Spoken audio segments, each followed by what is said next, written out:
Okay, good morning officially. Okay, good morning officially to everybody. Let me see who's here. I see Mike and Leslie and Gemma. Fervi, thank you for coming back. Lorena. Who else? Is that it? Oh, there's not very many of us. So I had my senior moment yesterday, and that was my second time that it happened. But anyway, my husband woke me up and said, "Oh, don't you have a Zoom today?" And I just, oh my gosh, I just start running around trying to get ready, and then just to find out from Mike that, oh, it's Friday. It's not till tomorrow. So anyhow, so that was, parang malimangawan ba, parang talagang, you just cannot even think, you just do it because you thought you have to, you have that schedule. So anyway, so just by showing my being human, I guess. They said they have a saying that vulnerability breeds trust. So I guess you must really trust me now. I'm being vulnerable here. All right. So, huh? We really do. Yeah, well, thank you. But anyway, so Leslie, before I go on to the others, are there something else that you need to share with the group? Like you tell them about, because I know we were visiting earlier before you recorded. Tell us about your application for J2 for your husband. What's the process that you're doing?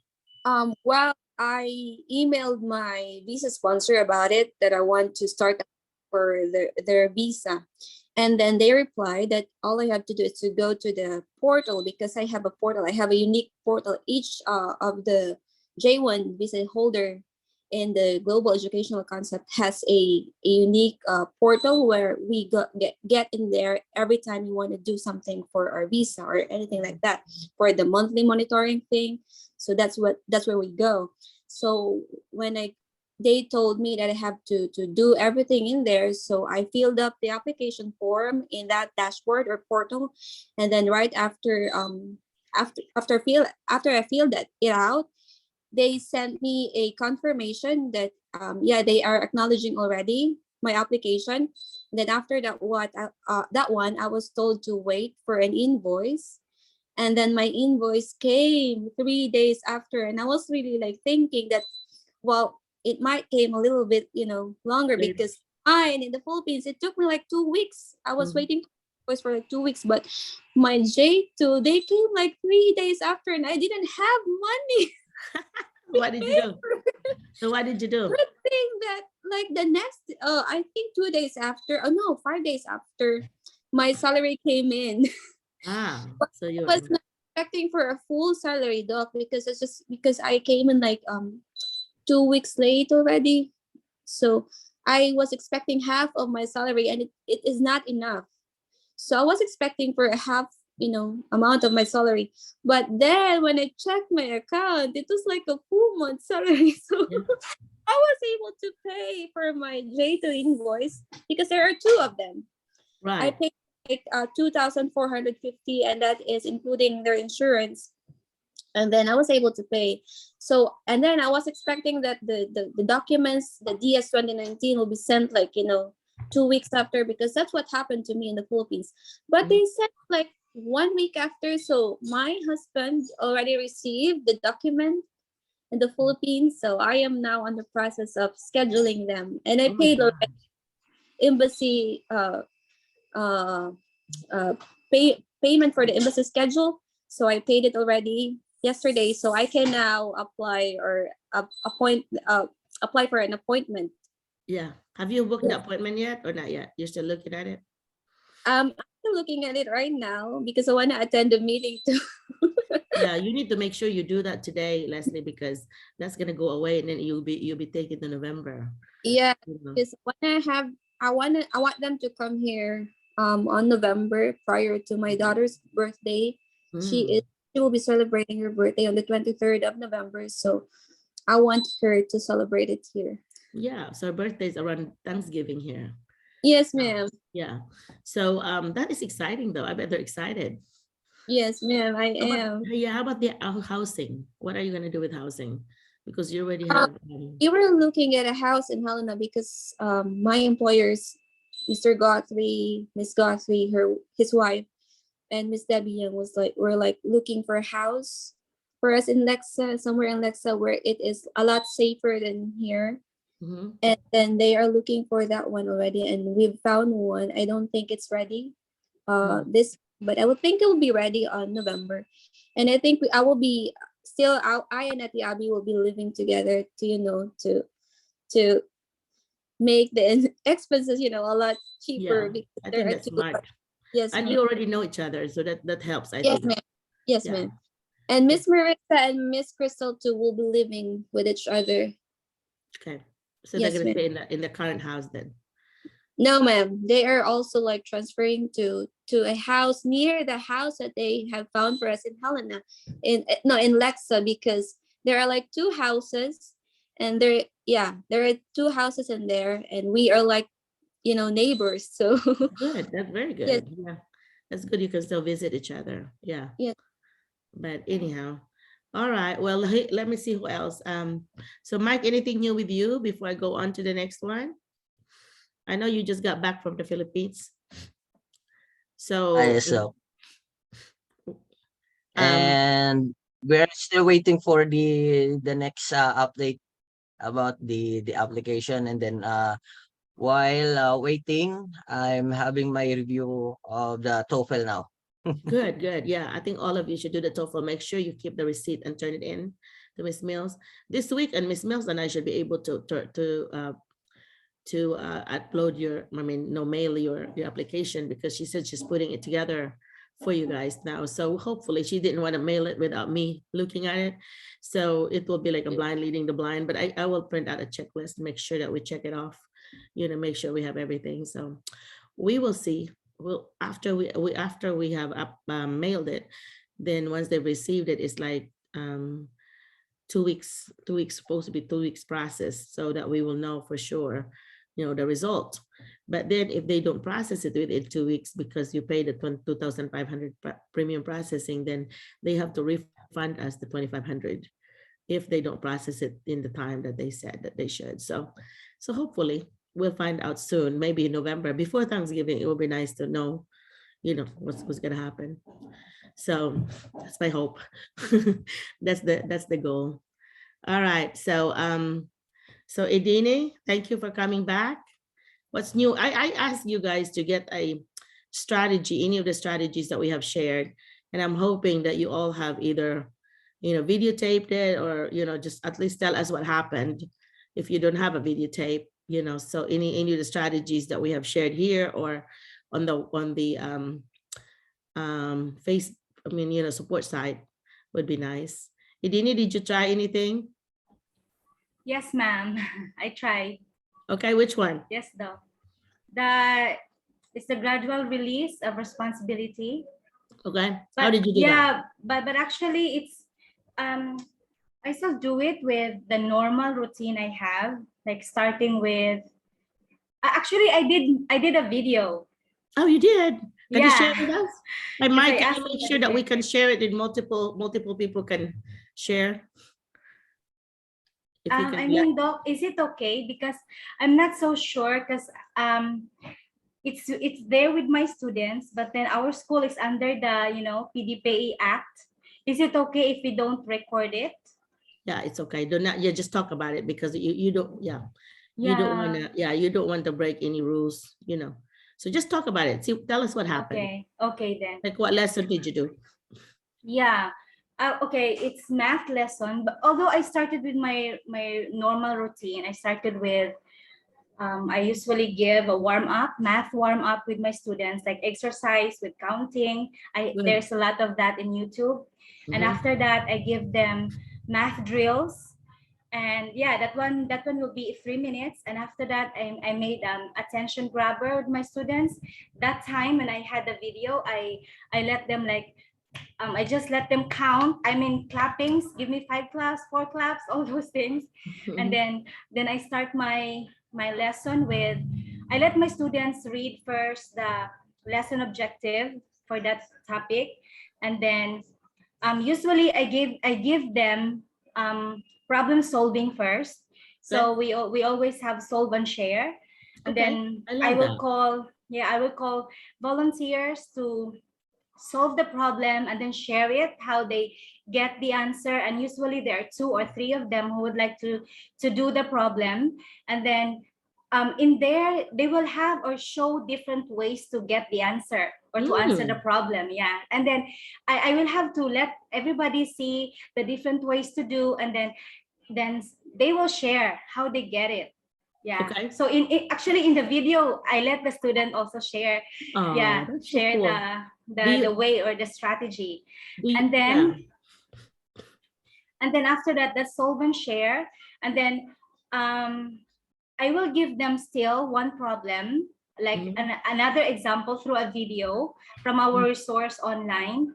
So it will be another problem, and then in the video, there's the solution and the answer of the problem. And then after that, I'm going to do, I will give them some problems, and then it will be like a guided practice for my students. So the guided practice, I will be calling few students, 5 students like that, and then they will answer in the board. And then before the guided practice, I will teach them first or model the way to do the topic for that time was add 2-digit numbers with regrouping. Yeah. Okay. What grade are you teaching again? What grade are you teaching? Grade 2. Grade 2. That's a good, that's a good topic. Yeah. Okay. And then so I model and I show them how to do the work. And after that, I will do the guided practice. I'll be calling some students, volunteers.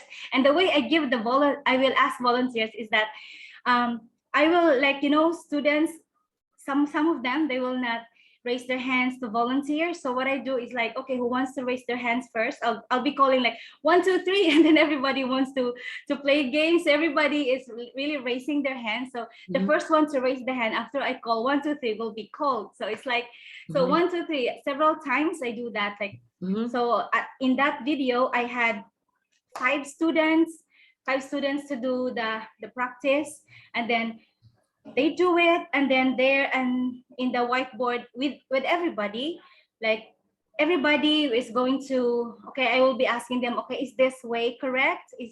Did he do it correctly? Something like that. If there's something wrong in the process, and then I will ask somebody, who can help like that? Who can help this thing, like this problem or the child, and then we will discuss it together.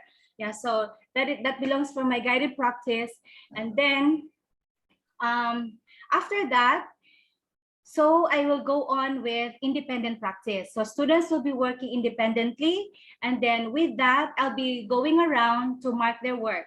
Sometimes there are still, some questions of the students like that, and then still help them. But that is actually independent practice already. Yeah, you did do GRI, you did gradual release, because you did the I do it, and then we do it, and then now you do it. Do you ever have them like do a pair up, pairing or small group before you assign them the you do it part by themselves? Do you go with that too? That time there was no pair. Although they were seated together, they were sharing, but I'm not so sure if they shared, because there was no time when I told them to like do the work by pair. Yeah. Okay. There was none like that. So I just had the like in first cooperative learning or the modeling the work, and then guided practice, and then the independent practice. Yeah, so you actually did 2 strategies, sounds like. You did GRR and cooperative learning. So everybody, let's give her a round of applause. Yay. That was really good. We don't have everybody. Come on, everybody. All right, good job. Yeah. What was it Leslie does in her science classroom?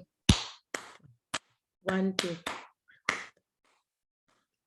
And then, she will do something else, or always say, wow. And my students, that their favorite before was wow, WOW. So I said, okay, everybody, let's do wow. Wow. WOW. It's pretty cheesy, but it works for elementary. High school kids think that don't treat us like elementary. And so you have to know when it's appropriate.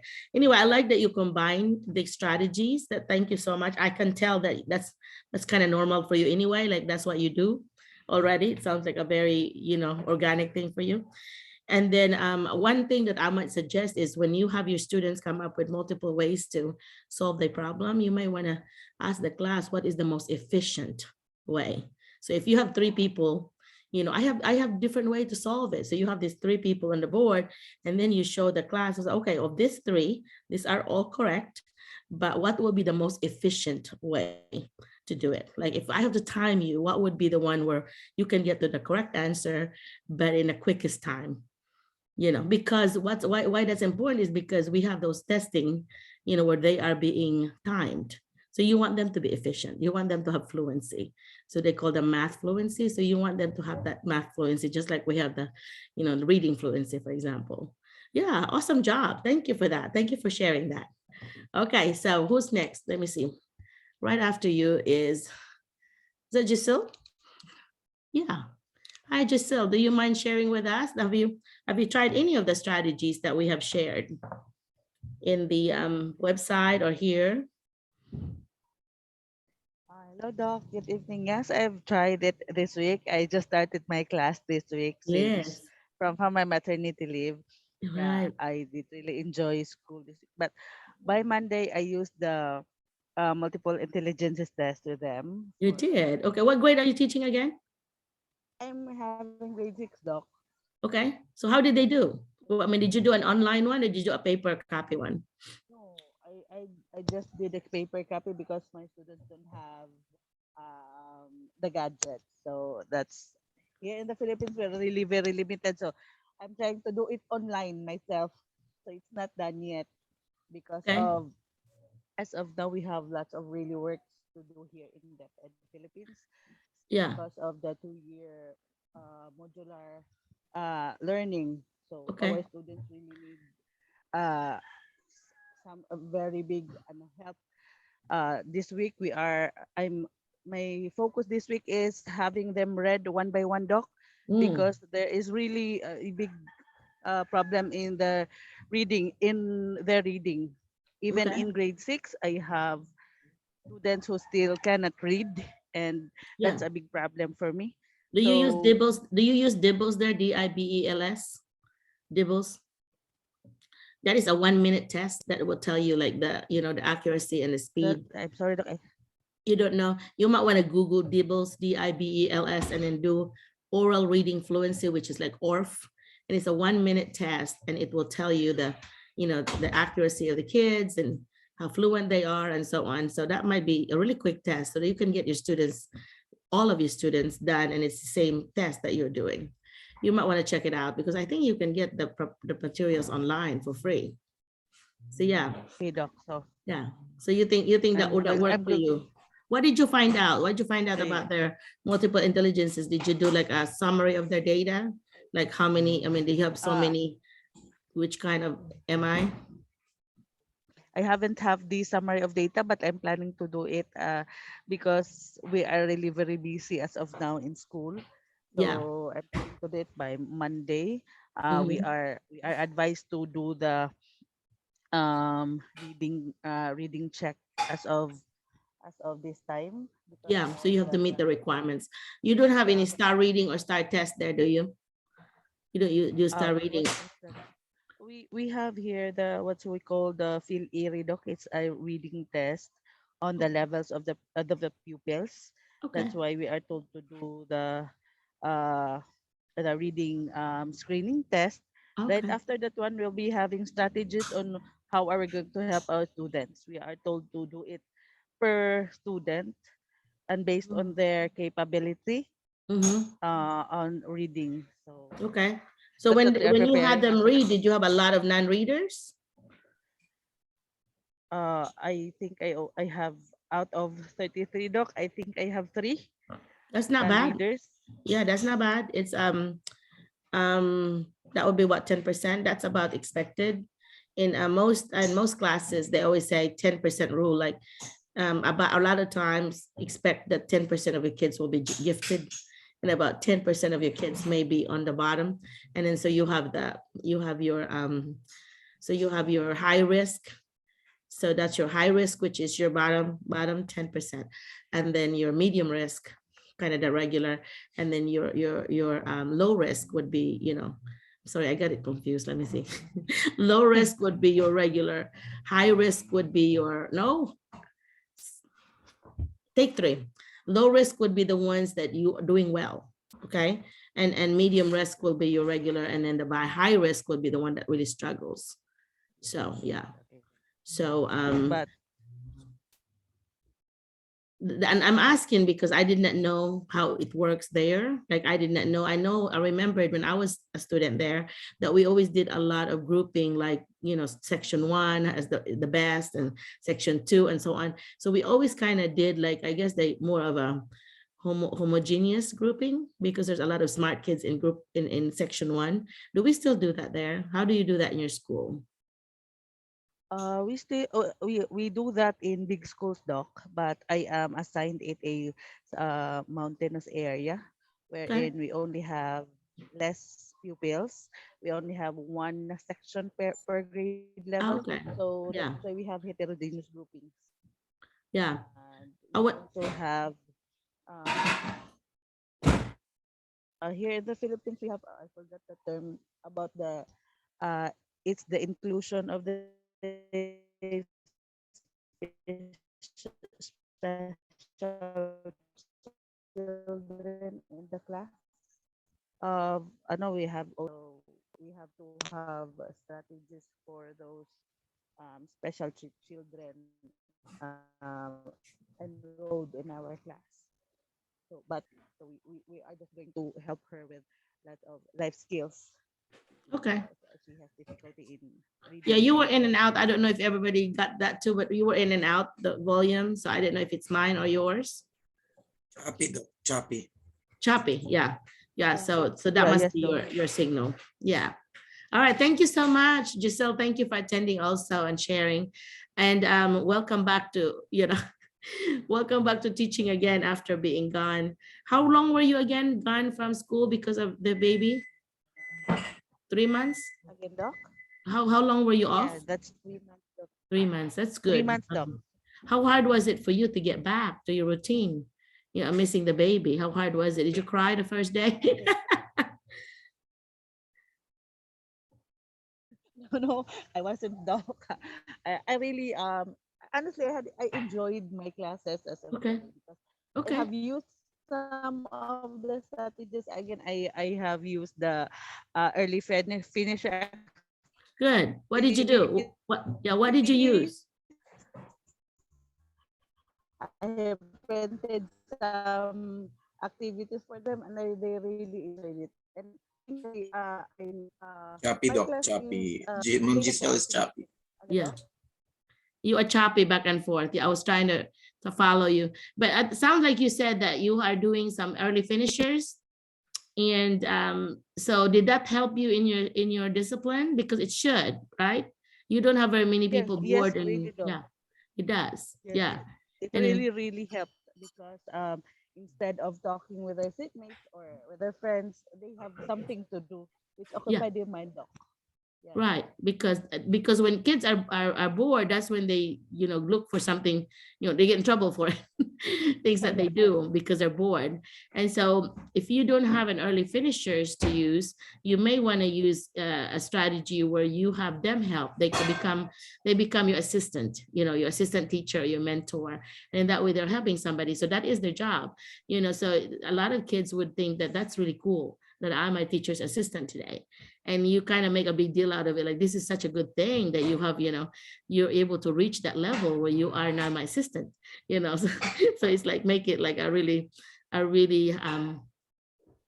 high level expectations kind of role that you want to do. And you know, when I did that, I always like my assistants, you know, they got to, you know, for example, eat in the classroom with me. You know, they got to, that's why my sister does that. And then just be careful about that though, because, you know, in this day and age, there are some kids that might make up things about you. So I'll be careful. You don't ever do like just one kid. You know, you need to do at least 2 kids. You know, don't you think, Dr. Alvin, what do you think? Do you think that would be better to, and then also check with your principal, because some schools are strict about that, like don't do it.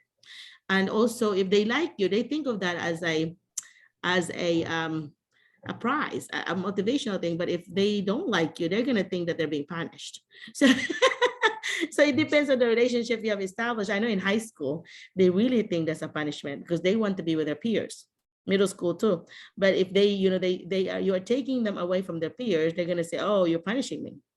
And so that's one thing, like one school that I'm working with, that's one of the things that they use. Like, okay, if you're not going to behave during my class, then you're going to be spending lunch detention with me. Or sometimes they have a person that's in charge of all the lunch detention. So different schools would set it up. But if you don't have a lunch detention thing, then you can set it up in your own room. The problem with that is that kind of takes your time too away from, like, you could have been visiting your colleagues, give you a break. So I felt like you're also punishing yourself. But if you really feel like it's worth it, that I really need to help this kid, and then do what you have to do. But I remembered when I was teaching, they always thought that was so cool to come back to my room and eat. So I made it like a reward. Like, okay, if you do this and you do that, you got to the learning station so many times, because you were always, have done a good job with your work, then you can eat lunch with me, or whatever, because we normally eat lunch in the classroom on Fridays. So they want the extra time to eat lunch. And I guess maybe because I always had dessert for them, maybe, and now we cannot even do that, because they found out in the research that Arkansas children, and still is possibly, were 50% of them were obese or overweight. And so they quit having teachers give away like sweet stuff, candies. Some schools are more strict than others. So Leslie, do you even give candies out? Are you allowed to in your school? Leslie might be doing her Yes, interview. Doc. Yeah, are you allowed to give candies out? Yes, Doc. Okay, because some schools are being told now this year that you cannot be giving candies out. So they are allowed to do things like, half of the homework, if you're giving 10 problems, they can do 5 problems. You give them a break. And that's why they, like homework coupon, you can give them like a homework coupon, good for like, only half of the homework. You want them to still do it, but you don't have to get that many. You can just get a sample of, okay, does this child know? So that could be something you can do. So I guess it goes back to your relationship with your students. So Giselle, do you feel like you have a good relationship with your students, that they think that's a cool thing to come back and eat lunch with you? Or do you think that would be like a punishment for both of you? What do you think, Giselle, now that you're back? At least though, look, as of this time, Doc, we are eating lunch with our pupils Student. because they are not allowed to go out. Oh, as really? lunchtime. COVID, yes, Doc. So they it's have still to very be- strict there? It's still As very of strict this there? time, Doc, I think we are told not to let them out because still COVID is still in the still we have still some cases of COVID, and for the safety of the kids, Doc, You broke It's up, frozen. frozen, yeah.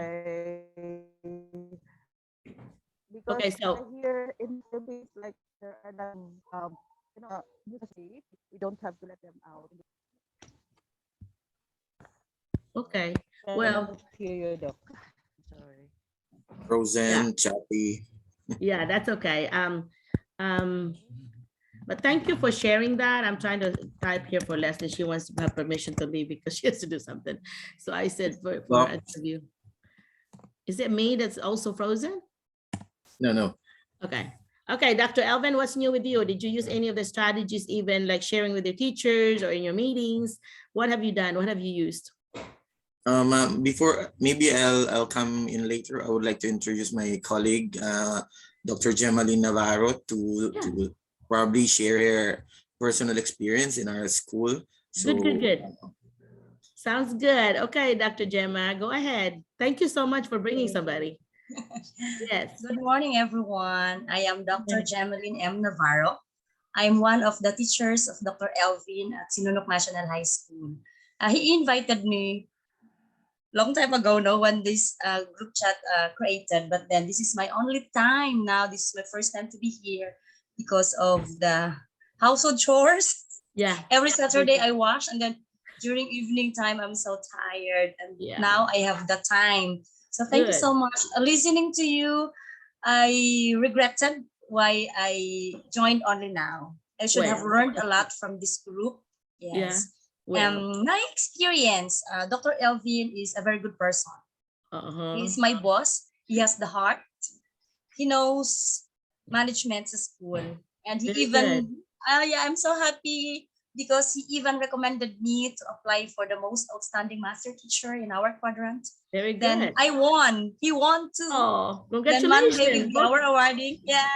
Congratulations to both of you. Let's give them a round of applause, everybody. Yay. That is so good. Yeah. Thank So you, Dr. congratulations. Elvin. Yeah. Yeah. And Monday will be our awarding ceremony for the division of Zamboanga City. So cool. I hope we will win, but if we will not win, then it's our destiny, God's will. Right. But you already are winners already, sounds like. Yes, we are already winners in our quadrant.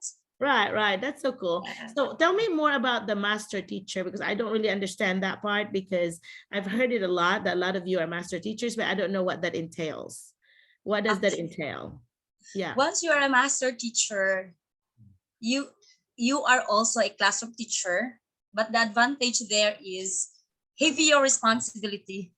Yeah. Heavier responsibility, but bigger salary compared to teachers. Oh, okay. So it's a race. But yeah, the functions is more on. Hang on. But Yeah, the go ahead. function is more on Oh.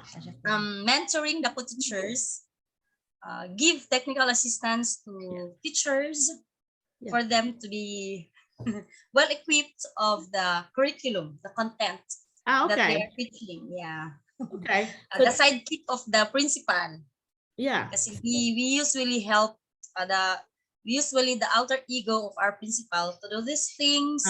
Yes, to assist to make the teaching learning process more meaningful, more lively, more engaged. Yeah. So yun. Yes, So it sounds like parang it's like national board dito. Except national board dito, ang talagang very, very high, $10,000 more. So you're getting $500,000 to pass this test to become a national board. Yeah. I have a special guest over here. Hi, Leslie's aunt, Abby. Yeah, it's so funny. We were just talking about what she was there with me watching, doing Zoom, and here she is in my house. Yeah, I started Zoom meeting with ma'am like March, and then here I am. When did you arrive? August 12th. Yeah, and then your 12th of husband August. arrived after a month, like September 10, almost after a month. So that's really cool. And then she and her husband are here in our guest house. And, Yes.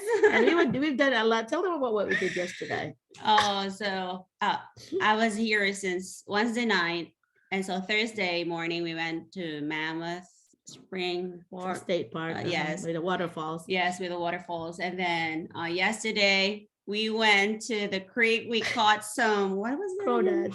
Yeah, some crawdads, and we were like kids playing. And They're like these are like little lobsters in the fresh water.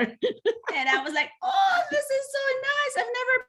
I've never done this in my whole life. She's so good at it. You know, those things have like little claws that would bite you. She was like over there just picking it up and just putting it in the bucket. And of course she lost some of them because she was like, oh, don't bite me. It was biting me. And oh, it's biting me. And her husband also got into it. So it was really fun. Like we felt like 3 children playing in that creek. And I told them, I've never brought anybody here other than my grandchildren. My grandchildren from the city would come, and we've always enjoyed it. Their mother would join me, and the 4 of us would do it. And I'm like, let's see. It was an honor. It was really an honor. So I borrowed my husband's truck, and I'm like, let's go over there and do this. That's funny. And I haven't drive never in the Philippines, and Dr. Merlina taught me how to drive. And so Thursday she told me, you can drive my car. And I was like, what? She was driving from my Leslie. She was driving from my house to the esquina, to the corner. But it's still what, mga 2 minutes ago, 3 minutes, yeah. But you did good. Thank you. Yeah. I should cook some breakfast. Yeah, that's fine. Thank you. Thank you, Dad. Nice meeting you all. She's cooking breakfast. So anyway, so we tried fishing too, and we didn't get anything. Scrambled egg sounds good. Thank you. But anyway, so I am looking forward to you all coming. They've been trying to take turns coming here. So when Mike's bunch, Mike and the three ladies, when you come, you'll have to your first trip will have to come over here and see me. See that I Yes, have the ideal. hopefully though. I have the ideal situation because I have a guest house that attached to my house, so just a hallway, so you have your privacy. And Mike being the only guy, you'll have your own room, and then the ladies. Wow, that's nice Yeah. talk. Yeah. But also I can use my mom's house. So she's got extra bedrooms too. So if I have to separate people, like if there's a bunch of guys and there's girls, so the girls might be with me or with mom and vice versa. And then we'll just like eat together and then go somewhere together. So yeah, that's exciting. We're already planning about Thanksgiving here, which is November. And Thanksgiving is when they would talk about, I mean, it's a very unique American. They would talk about like the first time that the pilgrims, those the white folks that came and immigrated to the United States. Back then it was still part of England and a colony, and then they would when they met the Native Americans, the locals, and had their feast together. And so they are trying to do that every year. We're giving thanks. There are different versions of it. Like when I taught it, some of the books are saying things like, these are the food that they had or whatever, but really they didn't know really what the food was. Nobody ever like recorded it. They just guessed at it, that they had turkey, and so everybody will have turkey for Thanksgiving. They have ham. I always have ham in mind. Of course, being Filipino, I always have like lechon. So that's what we're really trying to do today. Like, hey, we're gonna do lechon in Thanksgiving. And so I think last year they came here. That of course there were only 5 of them, and now there's like close to 30. So I don't know how they're going to do that. We might just have to have a Thanksgiving closer to where they are and then bring some Thanksgiving food. We'll figure it out, because that's what I'm trying to figure out, where every home will have a driver. Like Abby and Leslie and Nam, they, their husbands already drove in the Philippines, but they have to get their license here and then get a car. And then the last batch there with Ernesto and them, they already have a car, but Ernesto and them have 2 cars, trying to sell one. But anyhow, so what they do is that, for example, there are 4 people in your house, and then they buy a car together. And then, so for example, the payment is $300, or no, the down payment may be like $3,000, for example. And then they will just split that up, and then they will do a monthly, for example, $300. Everybody will pay that, and then whoever needs to leave because they're going to another house or whatever, and they figure it out, get the whatever money that they need to get back, so it's been working for them. Like, Ernesto, for example, would pick up the elementary, take them to elementary school because they're the same school, and then he will take the high school or vice versa. And then they will just like pay him a little bit just to help him with his insurance and maybe gas, So he's putting an extra effort because it will take him longer, because he had to, drop a batch and then do another batch. But it is very close together. So Mike, you already drive, right? You already drive there. So you'll have to. Yes, in the Philippines. Okay. So if there is a way that you can get an international license, the only thing that translates here is international license. But otherwise, you have to start over and just like take the test. Written test. There's a lot online, and then pass the actual. Yeah. So is it still very handy to have like jeepney or tricycle or anything other than have your own car? Is that still the case in Cebu and Manila? Because when I was going to school there in the 1980s, it was way easier to go at public vehicle. Or for one thing, we cannot afford to have the cars, we're poor. And then, and so that's really the only option. But for rich folks, you have a driver and you have all these things. But anyway, so what is the most convenient way there for teachers at this time in 2022? Let me do a survey. Jeepney, tricycle. You still do that, Dr. Elvin? Do you do that, or do you have your own vehicle? We have our own vehicle, and then my kids have their own motorcycle. Yeah, so you in the upper middle class. My eldest daughter and my second son, they have their own motorcycle. That's very smart. My youngest son, he goes with me every day. Okay, so is it not dangerous? Motorcycle or truck. Yeah. Is it not dangerous there to drive motorcycles with all the traffic? Because we have a lot of. We pass by through the new highway. I mean, the super highway right now. Okay, so they don't No have traffic. the traffic is better. There's not No much traffic. activity? We're the only one passing through that Yeah. super highway in the morning. Nice, nice. Oh, very good. But you're one of the lucky ones and your kids that you are able to afford that, you know. Me Yes. growing up with 6 kids, there's no way. My dad had like a motorcycle, but you know, it was not handy to have 2 or 3 people, you know, back ride and then have to come back again, you know. It was actually better to do a jeepney and tricycle for us. Although when he bought his motorcycle new, he was wanting to do that and then he got tired of it the next week or so. He was just new, you know, novelty. But yeah, that's interesting. Somebody actually shared with me that there was a vehicle from India that was being used in the police stations, and now they don't get parts and service, and they're just like sitting everywhere there. Is that going on in where you all are? Somebody was sharing with me that. I think it must be Alvin. Is that going on in other parts of the Philippines or just Cebu? Do you know? You know what the car I'm talking about? The branch. What was it? Abby, what was the name of? Huh? Mahindra. Mahindra. Mahindra. Mahindra Yeah. is used by police officers here in the Philippines. Are they still being used or are they now like in the junk? I think some are actually dilapidated already. Yeah. They're already brand new police truck right now with different brands. The Mahindra is a 4x4. Some are pickup truck and some are SUVs. Okay. But they are now Obsolete. old pickup trucks right now. Yeah. So they must have been cheaper then. What? Because the government had invested on a bunch of them. Were they Yes. cheaper than the others? Yeah. It's from India. Yeah. So what's the most popular car there? I'm digressing, but I'm just trying to, these are all culture. So that's why to me, that is still relevant, because when you come here and work, your colleagues are going to ask you about the Philippines. And so these are still part of culture, you know, because Yes. their culture here is so different. You know, everybody drives. Doesn't matter how poor you are, you're going to drive. Your car might not be as pretty as somebody else's, but you drive, you know. So our kids, I think Jet was 14 years old. He was already driving. And so that's just a need here, especially in the, you know, rural area where we are. Anyway, so yeah. Here in the Philippines, American car like Ford is one of the Ford, and I think a German one, Chevrolet, but most are actually using the Japanese cars like Toyota, Mitsubishi, Suzuki, Yeah. Honda.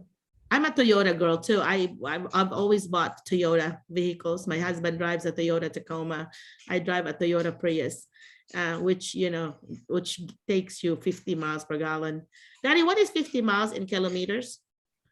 What is 50 miles in kilometers? 50. 80? 31. Okay, so 31 kilometers for 1 gallon.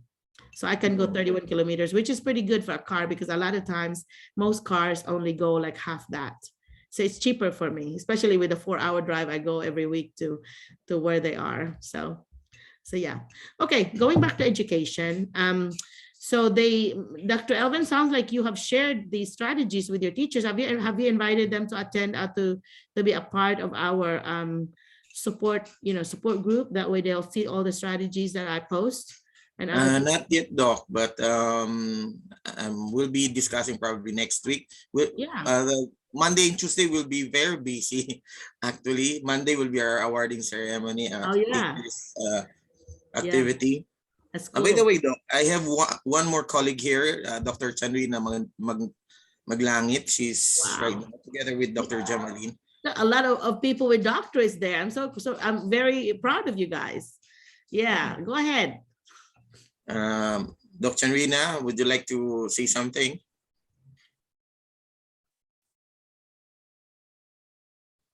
Probably she's. Hello, good morning. Good evening, I mean. Good evening, yeah. Good evening or good morning here, good evening there, yes. Yeah. Okay, tell us about you, Chandrina. Actually, I am a teacher in Sinunok National High School. Sir Elvin is our principal. I Okay. am a math major. Okay. And of course, same with the Doctor of Educational Leadership Management. Same with Dr. Elvin Verano. Yeah. Okay. Well, you classmates when you went to go back and got your doctorate, were you classmates? I am ahead, I think it's around 2 years. Okay. That's always cool though, to have a classmate that's also working with you, because it's so good to collaborate on projects. Like, what are you Yeah. doing in this particular one? Yeah. So that's cool. Congratulations though for that doctorate. It's not easy to get. So yeah. So what grade do you teach again in math? What are you, what level? Actually, this year I am teaching grade 10. Previously, I am teaching grade 8 and I teach also grade 11. Okay. So when you, are you interested in coming, or you just want to learn? You're coming to the US, or you just want to learn for yourself for there? If God's will, of course, I'm willing to go there. Actually, I have already my credential evaluation. Good. Okay. Good. That's Yeah. that's a big step that you have done. So you obviously have your passport already. Yeah. Okay. Work on your 3 letters of recommendation and make sure those folks that you have gotten letters of recommendation, they're listed on the bottom of your resume, because they may email them or call them. That email would be best to, you know, because that's, I think that's very important. A bunch of the schools are actually checking those, you know, and then Yeah. a bunch of the big schools here would actually be sending them like some kind of survey about you. So if you use them, you need to tell them that, hey, be checking your emails, because that could make a difference of you being hired or not, because they have a deadline of when they're gonna have those surveys filled out about that person that you're recommending. So I have filled a few for Dr. Alvin. And so anyways, yeah. So anyhow, well, thank you so much for joining us. Do you have Yeah, a lot thank of you people in too. your, yeah, do you have a lot of people in your school with doctorate degrees? Sounds like you're loaded already. 3 of you. So are there a lot? Yeah. I think 3. There is another one. Okay. Their doctor also in our school. Okay. How does that work in the Philippines? Do doctor degrees that would teach, not the administration, do you get paid more because of your education? Yeah, it depends if you are going to have, actually in the Philippines, we're going to have a ranking. So ranking and reclass. So it depends upon your educational background. Oh, okay. If you are, if you are going to have a higher degree, then you have the chance, more chance, of course, for your reclassification and of course the ranking. Okay. I did not know. Something Now, who like does that. the ranking? Yeah. Who would rank you? The principal or somebody else? Actually, they're going to have a selected committee together with the principal, of course. Okay. In the school. Yeah.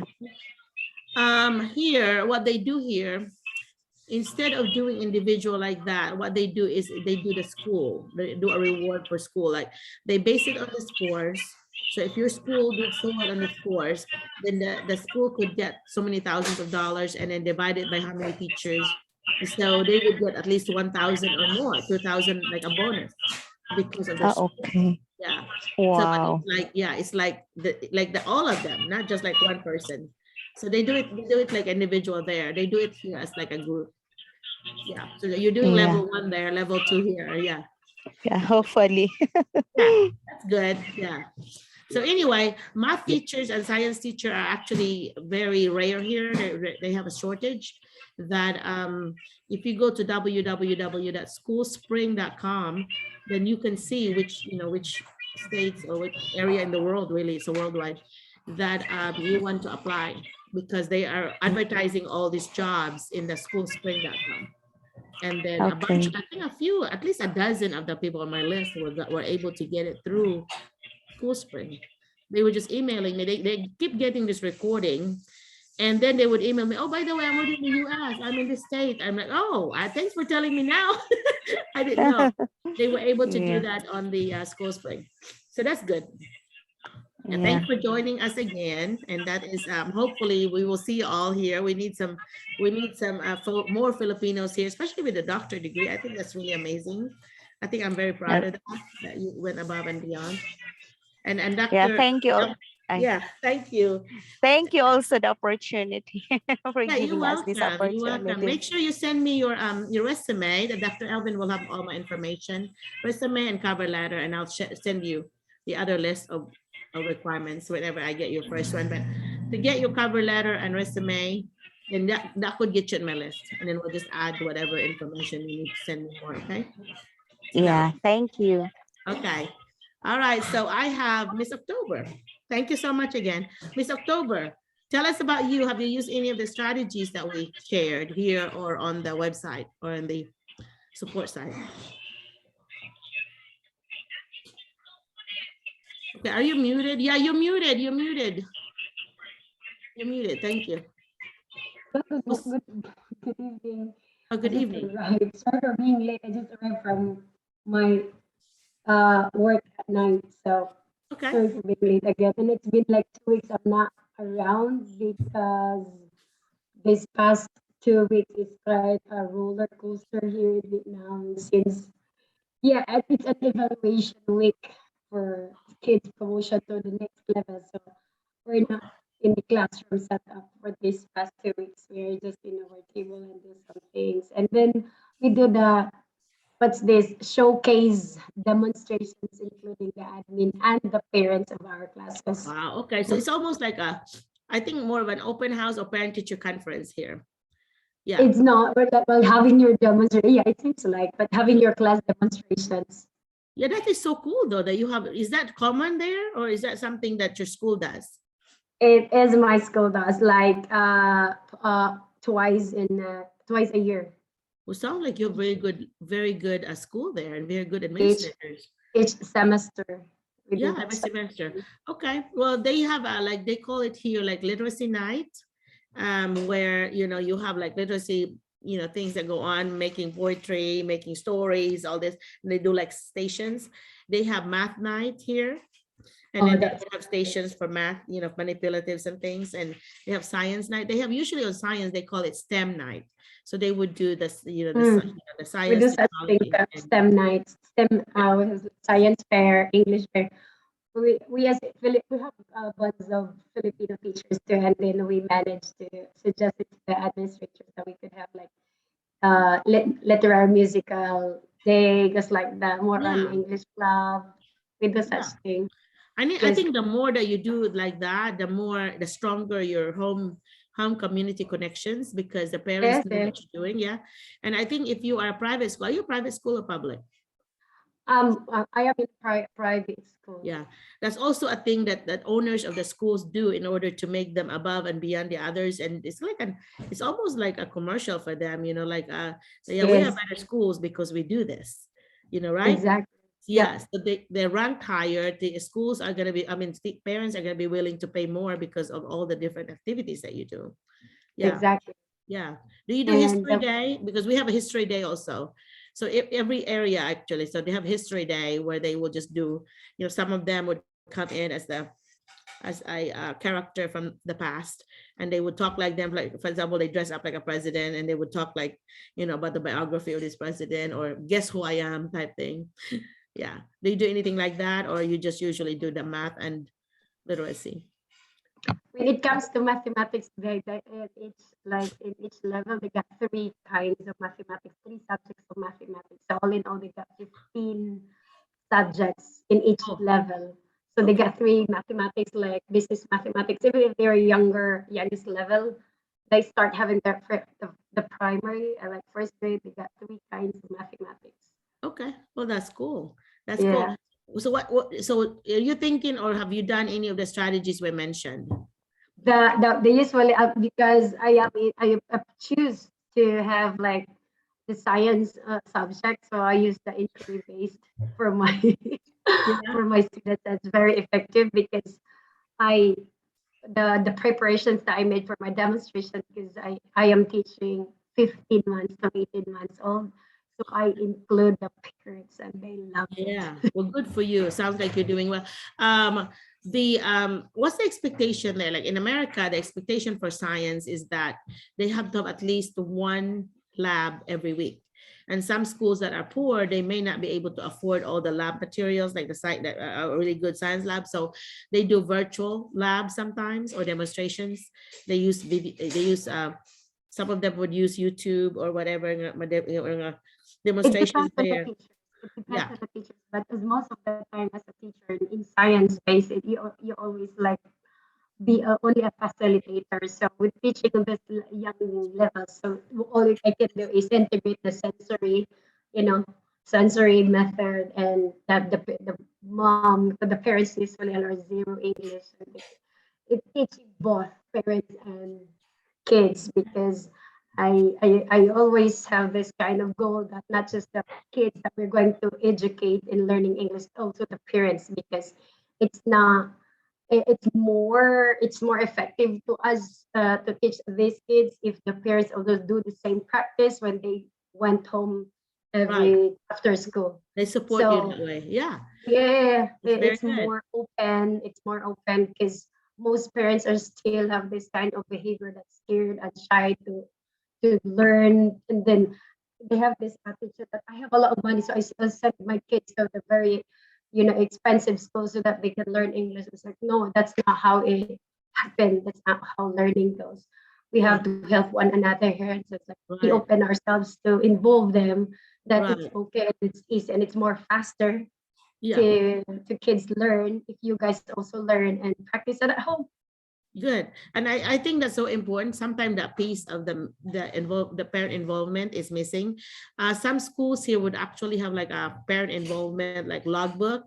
So when parents come in, they would have a check-in where they sign in the time, and then when they check out, and then at the end of the year, they actually would add up how many thousand hours are the parents, volunteering in school.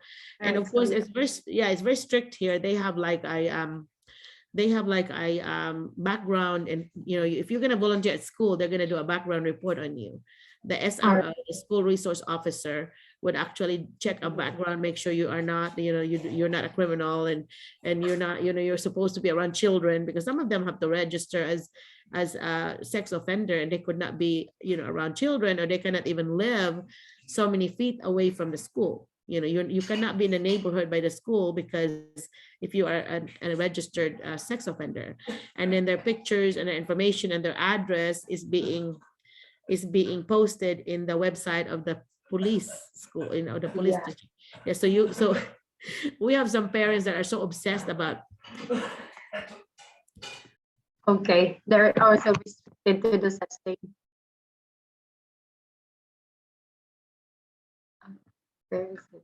Okay, so we have parents that are always checking that and are very obsessed about that.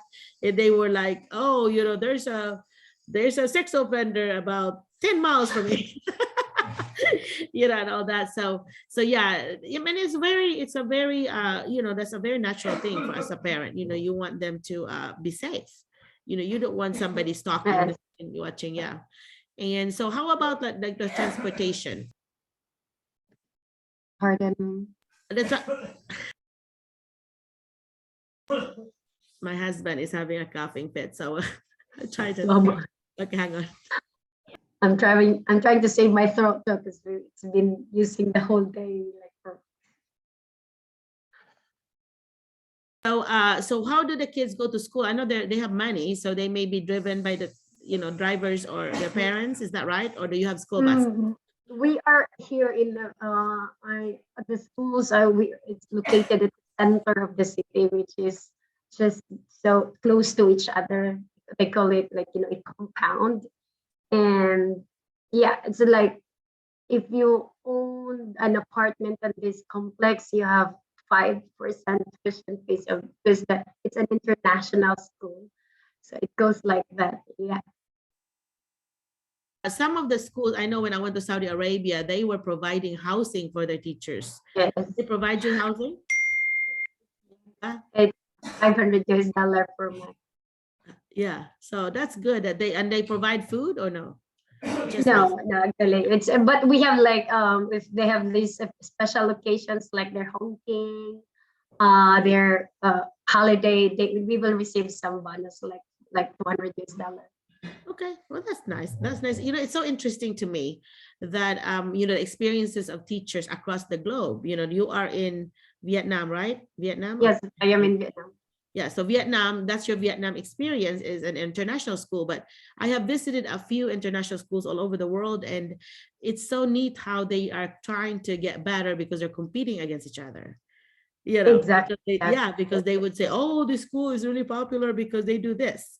You know, so that makes you more It matters a lot. It matters a lot. So as teachers also, as like part member of the community that we are into. So we need to also make sure that the quality that we get, the quality of education, the only thing we can offer to the parents, because parents are a good advertisement and good in telling things, you know, they're very fast. We don't need to advertise with the internet, but parents to tell itself how good we are, how quality we are, especially Filipinos, because as what I sell to myself, I am not native, but I'm selling a quality of education to your kids here. Yeah, I experienced racial discrimination here because this school, before being super strict of choosing the native speakers only, like super native speakers, but it didn't stop me there. I said, no, I am more qualified than anyone else here. I have everything that you're asking for. Yeah, it's just how you sell yourself. Yeah. And then when you are in that position, then start proving yourself that you are the best choice that they could have. And then I think I proved myself. Very good, very good. Good for you. I think sometimes, you know, not just a woman thing, you know, sometimes it's a between gender, like women had to work as hard to be given half the credit. And so in different countries, Filipinos have to work twice as hard to be given half the credit. You know, It happens here too. It happens here too. I think it's Yeah. anywhere. And we will all, for those co-teachers, beloved co-teachers in Philippines, you might experience more different cultures, and especially United States of America have different way of mindset of to us and non-natives. Whether we like it or not, we have to prove ourselves that we are the best Yeah, choice that worth they could have. Yeah. It's not about like according to your passport, according to your level, according to your accent. You have to prove your worth. Then before they believe that you are good. Yeah, You're that's best. right. Yeah, you're right, because there are always some discrimination. You cannot help it, but it's how Nah. you take it. It's how you handle it. Prepare yourself. Prepare yourself. Yeah, It's yeah, everywhere. yeah. Don't be blind and thinking that, oh, I've been here 35 years and I don't expect that. When I go to a new town, they No. don't know who I am, and they're gonna try to judge me for how I look or whatever. And we start talking to them, and oh, she knows something, you know. So it's like you have to prove yourself over and over and over again. But the bottom line is that we're here for kids. You know, I'm like, our heart is in the right place. It doesn't matter if we're purple, whatever color we are, rainbow, because we are here for kids. And as long as, and I always tell that to parents, that as long as the teacher's heart is in the right place, which is all about kids, then we should be happy. You know, we should be happy that we should be feel lucky and blessed that your child is in the classroom. Because sometimes, you know, they would come as administrator, they would come and try to criticize a teacher in my office. And I just did not appreciate that at all. So I just feel That like, happens. yeah, and I feel like, what's with me? Like, do I look like somebody that would support that kind of negativism? Like, I have to reflect on myself too. Why do they think that it's okay for them to badmouth one of my teachers? That is not good. You know, so I have to like change the mindset. That, do you realize? Aside from the community and the parents, even if you're a co-worker, there's always a competition within it. Whether you like it, there's a pressure, but take it as a challenge. You know, the only thing I am always on edge. I proud myself that, you know, I proud myself being in the team member. Right, I'm a part of the solution, not a cause of the problem. And I never stop learning and myself to do things, even if they said that here in Vietnam, the youngest, the more expensive, which is really true. And not every, like, it's so hard for those teachers, like they scared to teach this youngest ages here. Kids, they are scared, and even native speakers are scared to them, so to accept this job, this challenge. So us Filipinos are on edge because we can work beyond. Right. We're we people with grit, right? We have resilience and we have patience. Yeah, exactly. We'll do this. With a full smile. Okay, get it to me. Depends on the price. Good for you. You know, in America, the Filipino workers, not just the teachers, but also especially nurses, we have the best reputation. That we have the reputation that we work hard, that we are always, we do a good job, high quality job. So when they hear, oh, Filipino worker, Filipino teachers coming here, that's so exciting because, you know, the Filipino workers always work so hard. You know, I've had a Filipino nurse when I was in the hospital and they just like, they're the best and all that. So, you know, it's kind of nice to hear that. But on the other end of that, you also hear people like, so our local folks are not good enough. Why are we bringing international teachers here? You know, you see that too. And so you always have to kind of like, you know, I have to explain sometimes that, but we live in the rural area here in a district that's so poor that we are so far from the rock and we cannot even find enough staff to fill. And if we find somebody, they stay for a year. It's almost like a revolving door. You know, they come in a year, get their experience and move on. You don't want that. So at least the international teachers, you know, for the J1 visa, you can stay up to 5 years. And then before that 5 years over, you do an extension. I mean, you do a change of visa to H1B. And when if it's H1B, you are here 6 years, you get a green card. And so, you know, then after a green card, then you can pretty much stay, bring your family and stay. And so that's what I'm working with whenever they do, whenever Ms. Mills and I would have submitted Mike and them's information, then I would know what the process is, and then we'll go back and go to the first batch here in Helena and do theirs. Because I guess from my perspective, it seems like they are, you know, it sounds like being unfair because they were here first, but here we are bringing the new people with H1B folks, but because that's the only thing we have available. You know, we want them here and that's the only visa available. So they just kind of got lucky, you know. And by the way, Miss Mike, I just got a text from Miss Mills while we are talking here. It popped up that, you know, I just wanna, you know, see when you can Zoom with me so we can do this paperwork. So that's good. So we are gonna do. Miss Dina and Miss April is here now. Okay, good. Yeah, welcome. I'll get to them. Let me see. So thanks again for sharing that, okay? Because I always learn a lot from other culture, and I think it's a good learning for us because sometimes they would confuse us. Are you Vietnamese? You know, like me I have gained some weight, you know. So when I was skinny, when I was skinny, they would ask if I'm like Vietnamese or something like that. Now that I've gained weight, they think I'm like, are you Mexican? They start speaking Spanish to me. And I'm like, oh, hablo español poquito, señor. Like very small, you know, Spanish that I know. But I would never take it as an insult. I said, oh, thank you so much. That's a compliment. They're That's beautiful. a compliment to me that you think I'm that, because, you know, you don't say, oh no, you know, some people think of it as insult too. Because like one day, and I messed up on this when I first was here, I was asking somebody that was, I asked somebody if they were Indian and they were Pakistani. And I think they were like, they don't like to be called the other one. They like an insult to them, you know. And so I'm like, well, I didn't know that, you know, because if somebody would ask me a different culture, I just correct them. I was like, oh no, thank you. They're beautiful folks, you know, in that country, but I happen to be Filipino, you know. So I would tell them that it's more like a teaching experience for me, but I would never act like I'm being insulted because I'm being called a different culture. They don't know. You know, the other day, one kid was like, oh, you're not Asian because you're not this, you're not that. And I'm like, that's racist. You don't ever do that, you know. So anyhow, but if you hear something, you have to say something. So if you feel like there's a discrimination, especially among students, you have to say something, stop, and make it a teachable lesson, make it a teachable moment, because that is such an important life lesson for them. Because if they learn that from school, they're going to apply it outside. So we need each teacher, I think, should do their part to do that diversity and inclusion. You know, that we are here, we should accept everybody in the world, and that we are all good people. You know, we are just here for each other. And you were talking about competition and cooperation, you know, about school climate is what reminded me, that how you feel like you have to compete with your other teachers. Well, I noticed that with private school, it seemed like you are being pushed to do that. But I think in public school, what I noticed is that you want the administrators to want you to cooperate with each other.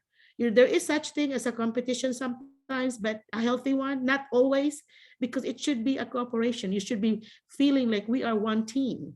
And I think as a strong administrator will make it happen like that. Like we are here for each other. We're not here to like put you down so I can be up. We don't have to be doing that. We can be all up together, right? But there are just the human, yeah, we have the human tendency sometimes that we think that we have to put somebody down in order for someone to be up. We don't have to do that. We can be all up together, right? Yeah, and I guess it took me so many years, I'm 54 now, to realize that you don't, because my sister and I's experience as teachers in America before I became an administrator, they would try to compare themselves with us. Like my sister and I would have bulletin board. My sister would help me because I'm not very creative. So she would do hers and she would do mine. And we have all this children's work. And by the way, it's very important to have a children's work outside. I would encourage you to do creative things, not necessarily the grade, like the bad grade, do not put it there. In some places, they don't ever want them to put like a grade, like numerical grade there. You might put awesome, wow, comment like that or stamp, but do not, I didn't think that was right to put like numerical number. Somebody got 70 and you post it there. It's kind of embarrassing. You want it to be a pride thing, not that embarrassing thing, right? And so anyway, so we would have that in ours. We would have it inside our classroom. I would have all these mini books or any little projects that we have hanging there in a little clothes hang, like a little wire thing. And so we have all this display in our classroom. You can see that the students have been active and doing things every month. We're doing all kinds of things, but the other the other teachers do not. So they make it sound like they would say things to us in the lounge like, oh no, sister, you're making us look bad because we are doing too much and they're not doing enough. And I'm like, oh, I never thought of it as a competition. I always think of it as a collaboration. So anytime that your class wants to collaborate with my class, I would be glad to. And of course, I did collaborate with them anyway. They are usually my audience in my classroom. When we do our project, I would invite different classes to come and be an audience, and they would do their voting, and comment and all that to my students. So it's an school collaboration. So anytime that you do that, so a teacher that's a good teacher would do like, they would start maybe with their of course themselves to improve yourself. And then now you feel like, okay, I can now collaborate with my own grade level team. In the US, we have a grade level team, and then every grade level had a grade level team leader. In some schools that are rich, like where my sister was, they actually paid them money to be a team leader because they have extra responsibilities. They have to lead the PLC, the professional learning community. And then they actually would talk about, okay, we have 2 students that are having problems with this. What are you doing in yours? And they actually talk about students and how planning and curriculum. So they're really doing important things. So they get paid extra money. And in most schools, they don't, but it's just more of an honor. Like you can put it in your resume that I was a team leader, for my school for so many years. You should put that there because it shows that you go above and beyond. You're not just like, going, and not going above and beyond. You should always show that in your resume. But anyhow, so yeah, it goes back to me. I always judge it as a school accreditation leader. I would always look at it as like a reflection of what the administrators did. So Dr. Elvin, if your teachers are doing so well, doing all these wonderful things, I give you some credit for that. A little extra hat for the administrator, because you obviously have encouraged that. That is the climate you have established in your school. And so yeah, it's always because you can tell. You can tell when you come in a school, and when I do my interviews with the students, the teachers, the staff, you can always tell what kind of administrators we have there. So if they're very positive, they'd always, like that too, you have this testimonial, the 2 doctors here with Dr. Elvin, that shows me that you have sound like a very good school climate there. That you are, because, we would joke about that here, by the way, that, oh, you're just kissing somebody's behind. No, I'm kidding. But you really are giving compliment, which is really good, because you have to establish that kind of positive environment, right? Because then you are encouraging your teachers, and you're also keeping them, you're retaining them. And that's another thing that you could also judge a school. Is like, are the teachers staying? If the teachers are leaving and only doing 1 or 2 years, then there's something wrong. Something is not making them happy. Why are they not staying? And that's one of the questions I always do as a follow-up, like, why are teachers leaving? And do you do an exit interview when the teacher leaves? Like ask them, what are the things that, that I could have done or that the school would have done better, or me as an administrator would have done better so that I could help the rest of the folks that are new here, or, so the exit interview, I think, is very important. Just like when you get interviewed to come to work for them, I think exit interview would also help you become better when that person leaves. Because a lot of times they have like always a negative. There's always this negative person in any school. It's always one or two that would just like kind of spoil it for everybody. It reminds you of this story where how crabs are, how they move. And there was this basket of there's a bunch of crabs, and one of the crab was walking backwards, was crawling backwards. And they said, oh, don't worry about it. It's just one. So the next time they check, everybody was crawling backwards. So it only takes one. So you have to just not ignore it, that only one person. So you have to take care of it, because that person could be making everybody crawl backwards or be negative, the students. And as administrator too, I would always look at how they talk to the students, the tone that they use, like really mean. Sometimes, they would say, oh, I'm doing tough love. And I'm like, no, it should not be sounding like that. We should use our adult voice, very decent adult voice, not a whining voice, like not a parent, like, oh, you have to do your adult voice. That way you are going to be respected, and you're going to be actually teaching your students instead of scolding them, but make it like a teachable moment. A cause and effect thing, sweetheart, you might want to do this because if you do this, this will happen, or this could happen. And how does that affect your life? You want to be a doctor, right? So how will that make you become a doctor? Does that help you? I would kind of connect it to their goals. And that's why it's so important to know your students. As an administrator, I would always kind of make a note on their, my database on what they want to be when they grow up. So when they ever come to my office, again, oh, I had to look back and say, oh, you said you wanted to be an engineer. So how come, having a fight out there in the playground, does that help you become an engineer? Things like that. But anyhow, I digress.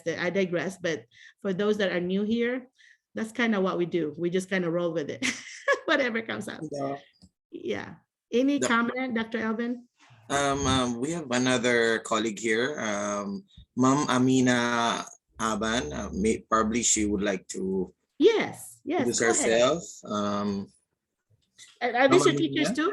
Are these your teachers too? Yes. This must be your favorite teacher, Dr. Elvin. You're asking them first. I always ask my favorite teachers first to do anything new with me. I'm like, okay, let me pilot with you guys. And then whatever I got it done, like, oh, now let's ask the other people. But I want to pilot it with my best teachers. So that's good. That's a compliment for you guys. Yeah, go ahead. Fourth person.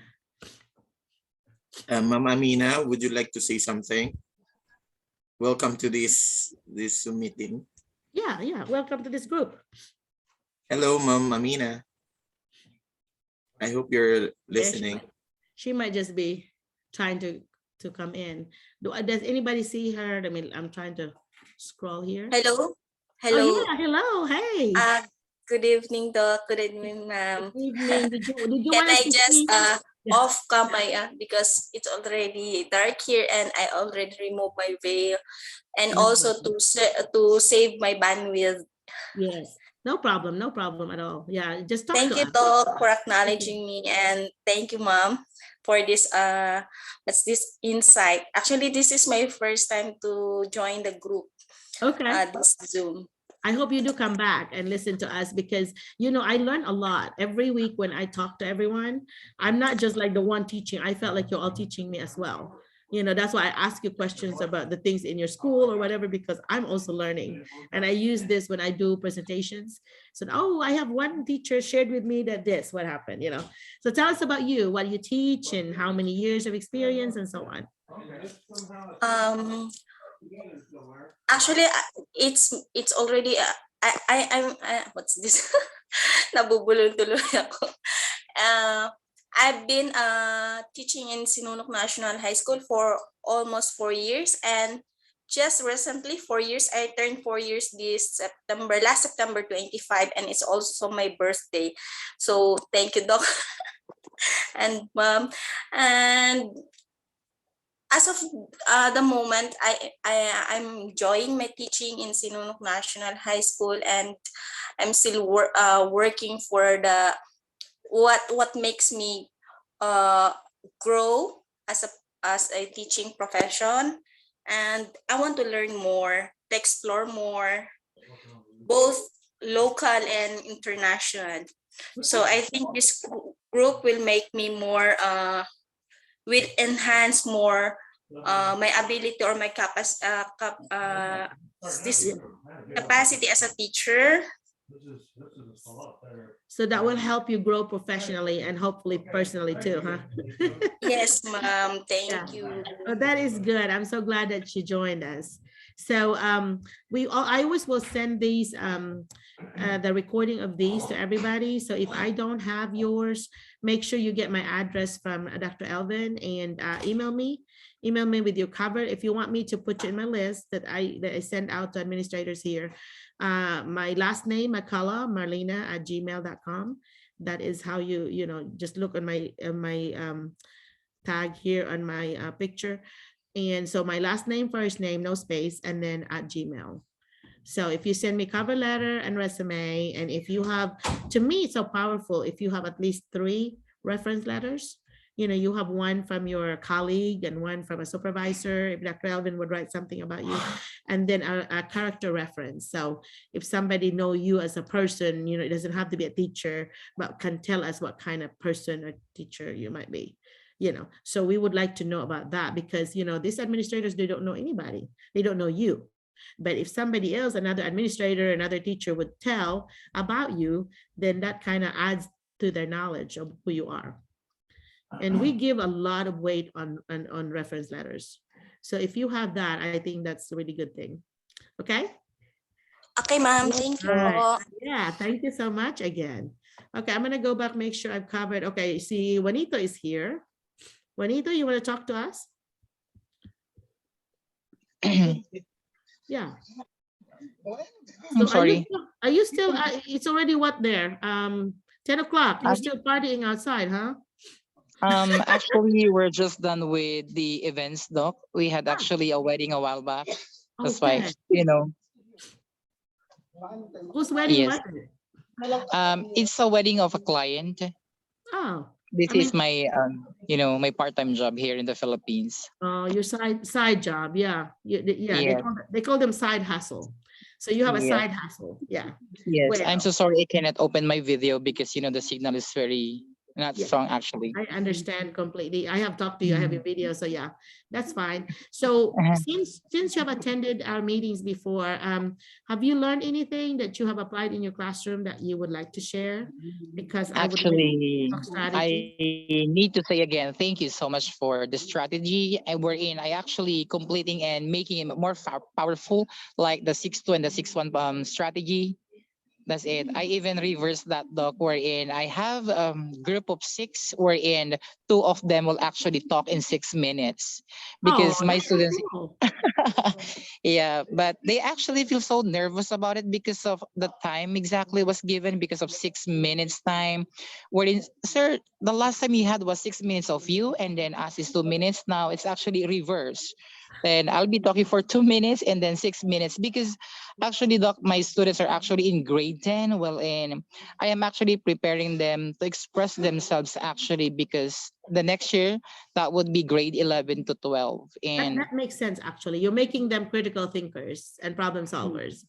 Yeah, yes, I like that a lot. So I'm gonna have do you mind sharing that on our ITSA support yeah. site that you have done this and you have reversed it and it's working for you or whatever?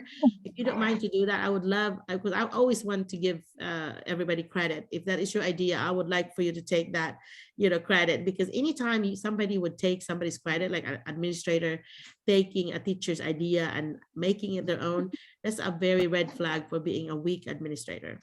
And I don't want to be a weak administrator, a weak person. So I always want to be strong to give, where it's due. You deserve the credit, you should get it, not me. So will you do that for me? Will you share? Yes, look, I'll be doing that one when I get home later. And Yeah.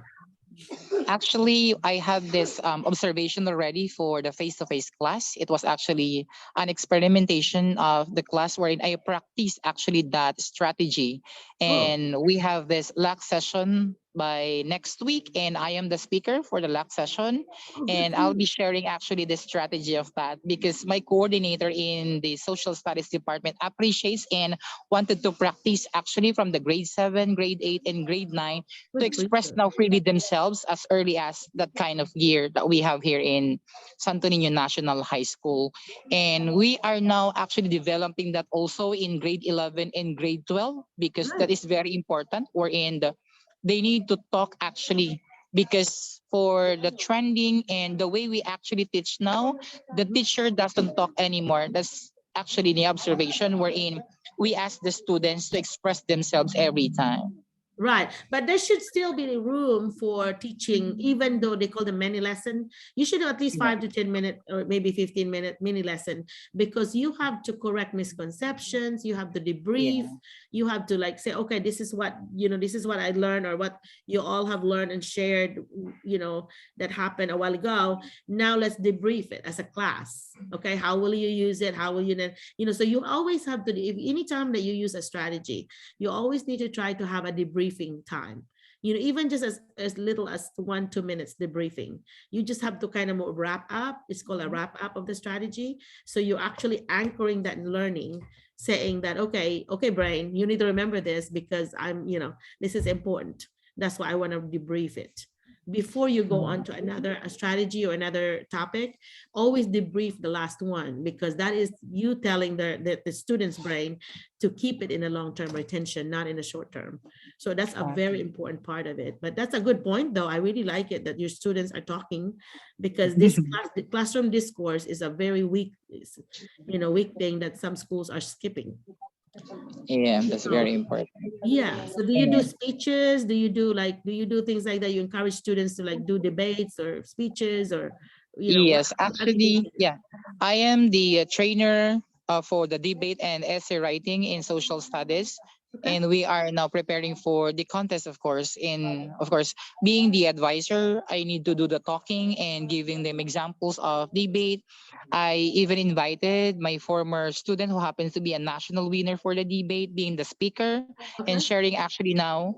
Very And good. Good Joshua for is you. actually an international debater now at UP Diliman, Manila. Wow. Very, very, So, very so nice accolade. yeah. Make sure you put that in your resume. That's a good one. Make sure everybody, let's say the word debate, because I observed somebody this week in here teaching and the students were confused because we say debate. It's not debate, it's debate. Everybody say it together, debate. Debate. Debate, yes. And one of the Well, teachers also said the word focus. She says focus. We don't say focus because they would say that the first part of it and it sounds dirty. So the kids were like saying that part, the first part. So you don't say focus, you say focus. Focus. Okay, focus. Yeah, focus. Focus. Yeah, focus. And another one that I messed up myself was say difficult. How did I say that, Dad? Difficulties?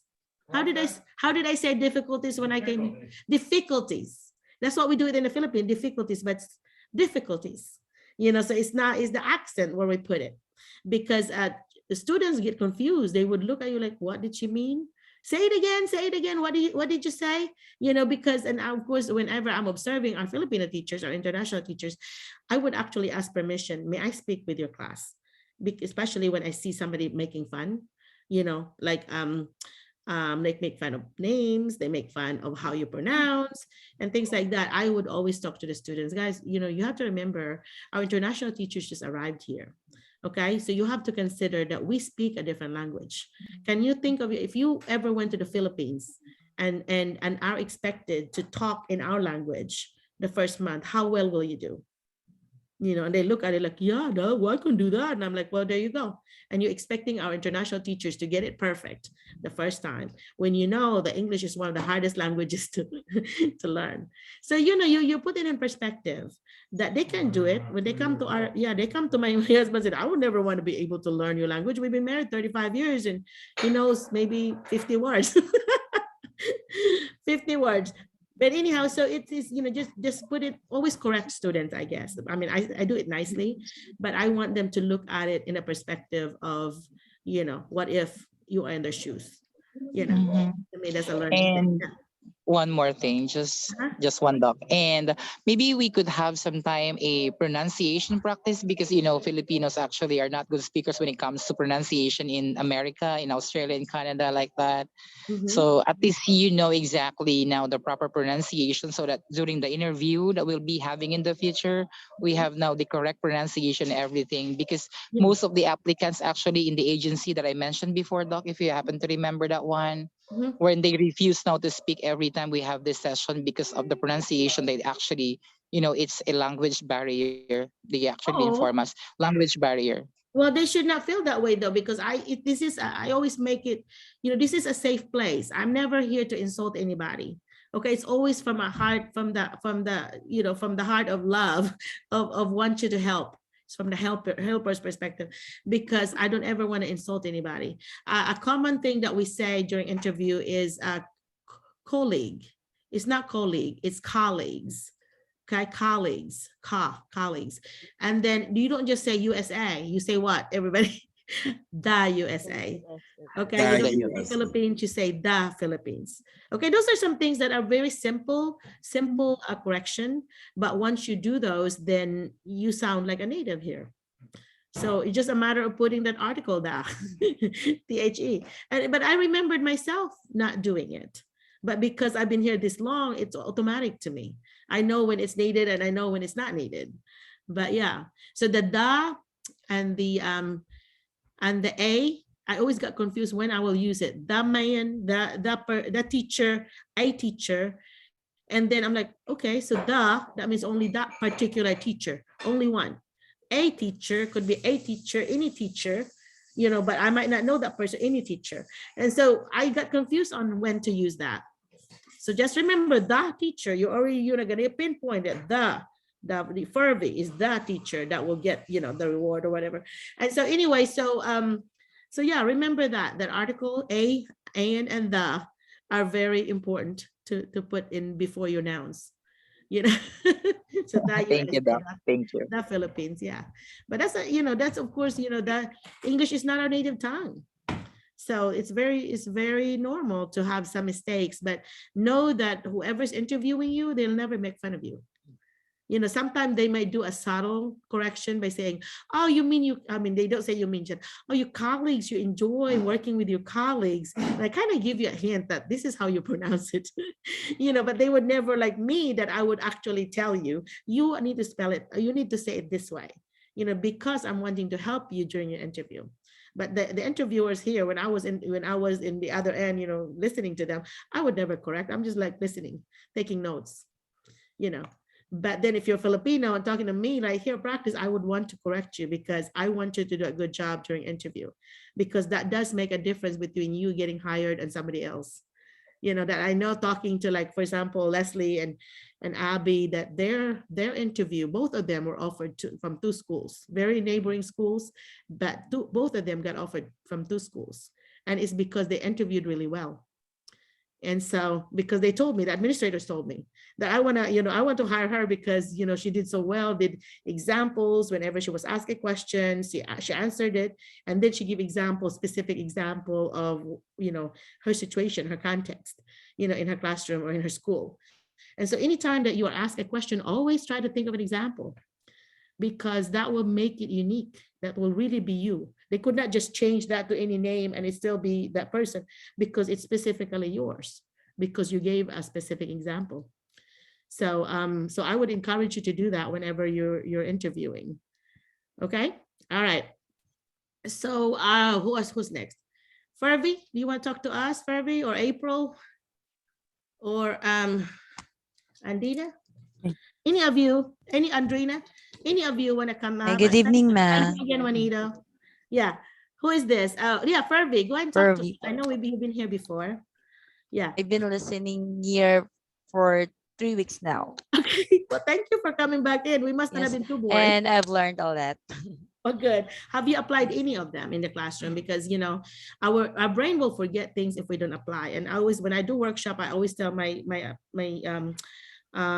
teachers that are attending, my attendees, I would say, I want you to take one thing that I taught you and I want you to use it in your classroom. Otherwise, you'll forget it. It's just going to be one of those PDs. But if you take one thing and apply it and share it with others, then that's going to be part of your, toolkit. So did you have anything that you pick up that's part of your toolkit now? I think one of the things that I've learned is having in positive way. That is what I always think, especially I'm teaching grade 2 kids. So it's very important to watch your words. And one of my kids right now, they haven't experienced being in a traditional class because since they are in grade 2, so they did not experience in kinder and also in grade 1. Because of COVID. So yes, it is. So it's very important for me to be very somehow to not shock with them. Like sometimes I tend to speak so loud that I sound that I'm mad. Yeah. Yes. So right now I am practicing to speak softly with them because it's very hard since it's their first time to experience being a traditional classroom.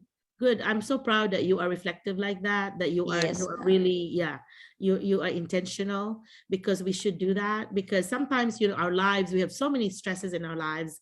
And sometimes as a teacher, we forget to check it by the door. Do not bring it in your classroom.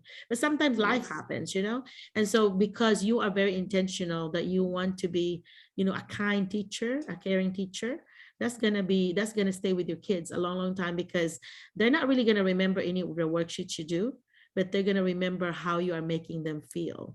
So if it's you're making actually, ma'am, it's really hard this time because there are a lot of paperwork. But what comes with what I think is only that them like my kids, like my own kids, like how my kids to be, how I wanted my kids to be treated. And one of the things that I want to share is that my children or my advisory class before pandemic, they always come to me and it feels good for me that they are still looking for me and they told me. So somehow I said that I made or I did a right thing. Very good. Yeah, for you did them. make a Yes. connection with them. Otherwise, they will not. They will not even say hi to you anymore if they don't like you. So that's a pat on your back. Yes. That you They did. even asked me, ma'am, oh teacher, do you still remember me? Because I can't really remember them. They are tall now and they change a lot because 2 years for 2 years they have a difference. And they wear face masks and they coming to me and do like the Filipino tradition. Yeah, They still do like You do that. the amen. Yeah, you Yes. do. Yeah. What do you call that in English, guys? Kiss Kiss kiss the the forehead. forehead. Yeah, but Yes. there's no regular term on that. Yeah, kiss the forehead. I have to this The kiss the forehead. forehead. Yeah, yeah. So yeah, that's very nice. And all the teachers, if you have students that do that, that would just come in and say hi to you, and they're already in Yes. another grade. That's really a compliment for you. It feels After. good. Yeah, that's good, because some of my students, of course, now adults, right? Because I was 35 years ago when I started, and so they would have kids of the, that would have been already, elementary. That would have been a second generation if I stayed in that school. And so it's so neat to hear that. Hey, I want you to meet my favorite teacher, in whatever grade.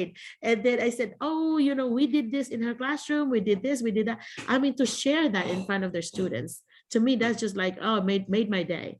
And I always tell them that. I said, it just made my day, because you feel the impact. Sometimes we just go and you don't know what kind of impact you made in somebody's life. And then when somebody would say to you that you are still my favorite teacher, and I have had teachers, to college, and you are still my favorite teacher from elementary or high school. And to me, that's the biggest compliment you can get, right? Yes. Because obviously you made them feel good. As an example for me personally, when we were going to school, being so poor, and my dad was so abusive physically, would beat us up. But the school was my happy place. School, I went to school. That's why I always wanted to go to school, because when I went to school, I was happy. I excelled in it. I did well, and my teachers were giving me the validation I was not getting at home because my mom was so good, but my dad was the opposite. But my mom was so busy, being the breadwinner because my dad was irresponsible. And so then the teachers in my life, I remember the things that they said to me to encourage me.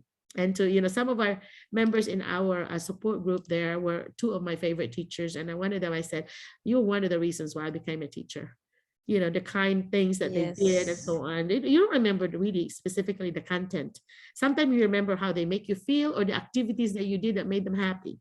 We cooked egg rolls in your class. We cooked, we made popcorn. We did this. We made bread, and all the things that we did. We raised a little chick, and from the egg, the incubator, and so on. All these little activities that I did, that to me was fun for me too. That they remembered. One of them said, "Oh, I remembered we did we incubated, and then we only have two that was hatched, and then we had to draw on the name on who's gonna take it home." And then they have to get their parents, because the parents were picking them up, they cannot ride the bus with the chicken. And so that was the meanest rooster I've ever had. They were over teasing me. Little things like that. And these are kids that are adults now, and they were sharing the things that they experienced. So yeah, that's a very good reflection for you to say that I want to be intentional about being kind to my students.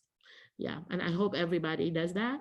Yeah, to imagine that they are your kids, or to imagine that they have invisible parent right there next to them. Right? Yes, sometimes I'm thinking about that also. Like they're listening to me. So because in one of the private schools ma'am, we have webcam. You have what? Like a camera. Okay, yeah. Like the directors is watching over us. Yeah. So I think it's practice for me that I'm thinking that somebody is looking after over what I am doing. Right. But yeah, but you forget about it, don't you? You forget that it's there. You do forget. Yes. But if you're doing your job, you don't have to worry about it, right? Yes. Yeah. But the thing is, what I'm finding is, because that's now becoming common on the cameras, the weaker the principal, the more that they watch. Because you know what, they are thinking that you would do the things that they are doing. Like, they're like, for example, they're lazy, or they're just sitting in their office and not doing much. They think that you're going to do the same. So they have the negative filter, so they're watching. But the really strong principal are actually doing self-deployment. Like, actually, you see them in a classroom, you see them in and out, whatever, and you don't see them just sitting on their desk unless there's something really important paperwork they have to do. So those are, to me, really, really strong administrators. When you see them out there, interacting with the kids, interacting with the teachers. When I was administrator, I would hang out with the teachers that are doing duty, or I would know my teachers if they have problems, like, that they have to take care of. I would say, hey, let me do your duty. Okay, for example, they have had a rough week or whatever. I said, hey, let me do my duty for you. I want you to just take a mental health break, and I want you to, just go back, and I will take your 20-minute duty for you. Things like that. So they have to kind of, like, I guess, be in their shoes, because all administrators had been teachers before. So we know how it felt, right? So, and for you as a colleague too, you'll know your colleagues, like they might share with you in your team meetings that, you know what, I'm really struggling because you might want to be there as a friend. That's part of being a very positive learning community. And that's usually being encouraged to by the administrators, that you have established a school culture that is positive, that you are helping each other, your team members, you're not competitors all the time. Only maybe a few times when you really have to have a competition, but a lot of times you are collaborators. And once you get that level where you are collaborators, that makes your school a better school. Because the students are seeing that the teachers are working together. So why not them? They're always doing what we are doing, not what we're saying, but what we're doing. Do what I do, but not what I say. But anyway, all right. So thank you again for sharing that. That's so good. Continue to be intentional. Okay. Thank you, ma'am. Yeah, thank you. Okay, let me see who else have I not talked to. And so if I've not talked to you, April, I've not talked to you, and Chandrina. So whoever, one of you, okay, if you don't mind. My question for the day is that if you have not been introduced in here, please introduce yourself quickly and include like why you went into teaching and why do you want to go teach in the US, and then or strategies that you may have used that is effective that you want to share, because I think it should be a learning thing. You know, you should have some kind of meat, that something that you can take with you and either use it in your classroom or share with others.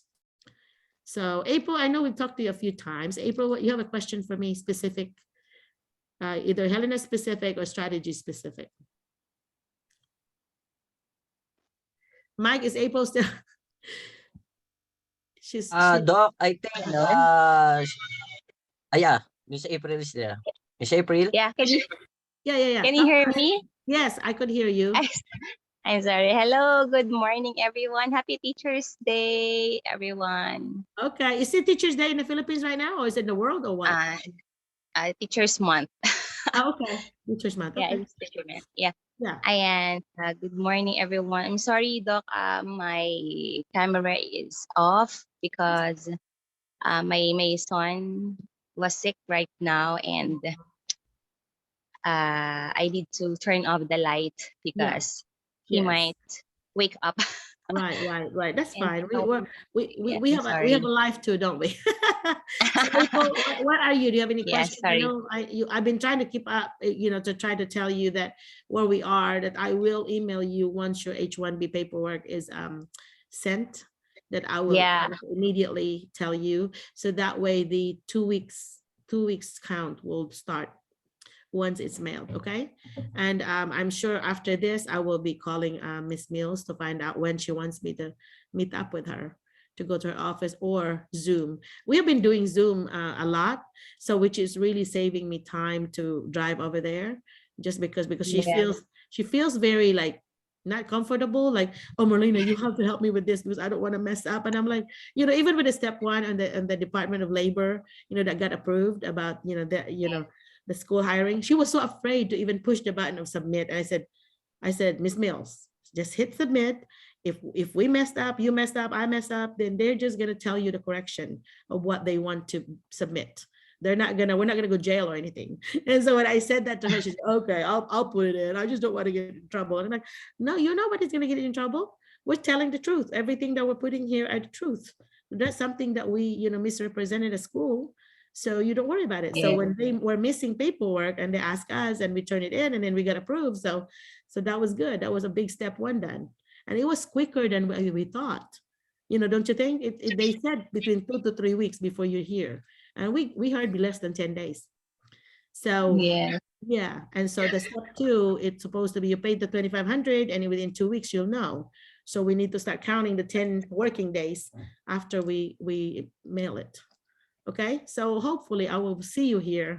Yes, thank you so much, Doc. Yeah, because what happens is that once you get the approval, and I don't know how, you know, once you get the approval, then you will get the paperwork together to go take it to the embassy for your interview. And once you pass the interview, you can buy your ticket to come.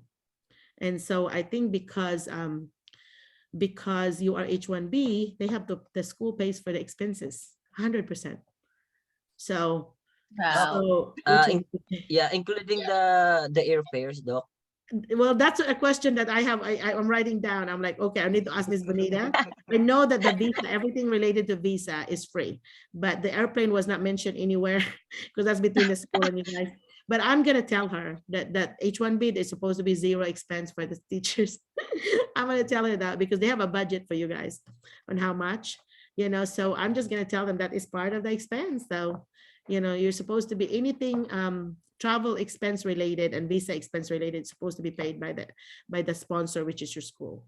So that's what I'm going to tell her. So she doesn't really have, you know, I won't give her an option, I guess, because I think from all my reading and all the watching videos in the YouTube, that's what it's saying, that's why a lot of schools do not want to do H-1B because they have to actually do a budget for you. Like, for example, they would say, okay, every teacher might be worth $8,000 or $10,000 by the time we get done with all the paperwork. And you're talking you're talking 40,000, 2 million pesos that they have to budget. Oh my God. Yeah, that's a lot, you know. And so then if we use the agency, they were gonna be charging 6,500, so 26,000, more than a million, like a 1.3 million just to do the paperwork that Miss Mills and I were doing. 1.3. And so that's why I told them, I said, there's no way that you need them, because they will read the instructions just like Miss Mills and I will read the instruction. They're not gonna have anything extra that they know that we don't know based on the instructions. So you're pretty much paying them to read the instructions and to upload, which we can do, right? But if you are J1 Yes. visa, on the other hand, if you have J1 visa, you have to have a sponsor. And then J1 visa is easier, but and it's a choice. Some schools would say, I will handle, they have the budget, they will handle all the expenses, but some schools like Helena, who's really poor, the H1B visa, they have to pay for everything, the applicants, because it was J1 visa. And that's why yours is just totally the opposite, where the school pays for everything. You know, in J1 visa, they made the teachers pay for everything. But wait a minute, they got their money back within 3 or 4 months of being working here, because they also pay a lot more than the others, because they're a poor school here in America. When you have a school that is poor, you know, high poverty, which means, how do you judge that? Is because every year you send this form to the students, and it's based, you know, they fill out like how much income their parents have and how many people in the home, and they have this guideline. So if they fall under the poverty guideline, that means that these kids are gonna be 100% free lunch. So they're gonna or breakfast. They're gonna give them everything for free, because their parents have a lot of kids and then make little money. But if you are medium, you know, they can afford some, but not really. They'll do, like they call it, a reduced lunch, which is half price. So if the lunch is $2.50, they only pay $1.25. And of course, if you are doing okay, like teachers usually, like our kids never got any reduced or free. We always had to pay for the whole lunch. And so that's how they judge the school, is if you have 70% or more of your students are free and reduced lunch, that means you're high in poverty. And that means that you will, I think it's 70 or 90. Anyway, they double the budget. If every child is worth $9,000 to the state, they will give you $9,000 for every student that you have. That's the budget they give you. And they will double that. So each child is getting 18,000. So sometimes the poor district are actually getting more money, because they have to buy all kinds of extra things. They have to pay consultants. Some of the consultants coming to Helena, they were like the big company, they were charging them $2,500 a day. How much is $2,500 a day? That's 125. Is that right? 125,000 in one day, this consultant. And I don't even charge, I charge less than half of that. So when somebody complains, oh, you charge so much. No, I don't. Talk to this company. They're charging $2,500 a day. You know, and they're not even doing the pre-work I'm doing. I don't charge you anything. And I'm doing, to me, that's like a pre-work. Things that I'm helping you, so that when you come here, you already have all this training that they would have had to pay somebody. Training here is so expensive. When you send a teacher, when I was administrator, when we sent a teacher to a training, like going to another place to have hotel, you have to pay for the training itself, usually $150 to $200 per teacher. Hotel is another $100, $150 a night, and the training is 2 or 3 nights. So we always like budget it between $500 to $700 per teacher if we're going to send them somewhere else. So sometimes it's better for us to actually bring the trainer in, even if that trainer is charging $2,500, but we have all our teachers, it's still cheaper for us, because that's like, that's like 5 teachers, you know, worth, but then you have all 80 teachers, whatever there. And so when I'm training for a big school like Little Rock, the capital, I will charge $2,500 in one day. And the famous author, the famous, you know, those famous people that wrote a book and a hit, they charge us $10,000 a day, 500,000 pesos in one day. And they just talk from morning from 8 o'clock to 3 o'clock. They're done. And we are paying them 500,000. So in America, we spend dollars, but we earn dollars. And so the more education you have, like the doctors here, when you come here, you have lots of opportunities. If you do a good job with your classroom, for example, and they're going to try to say, hey, we want you to do training for the others. And in the co-op here, you start at $400 a day, 20,000 pesos will be a trainer for other teachers. That's what you start.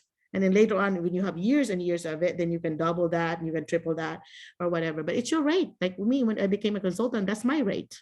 If you don't like it, well, don't let me come for a whole day. Let me come for half a day.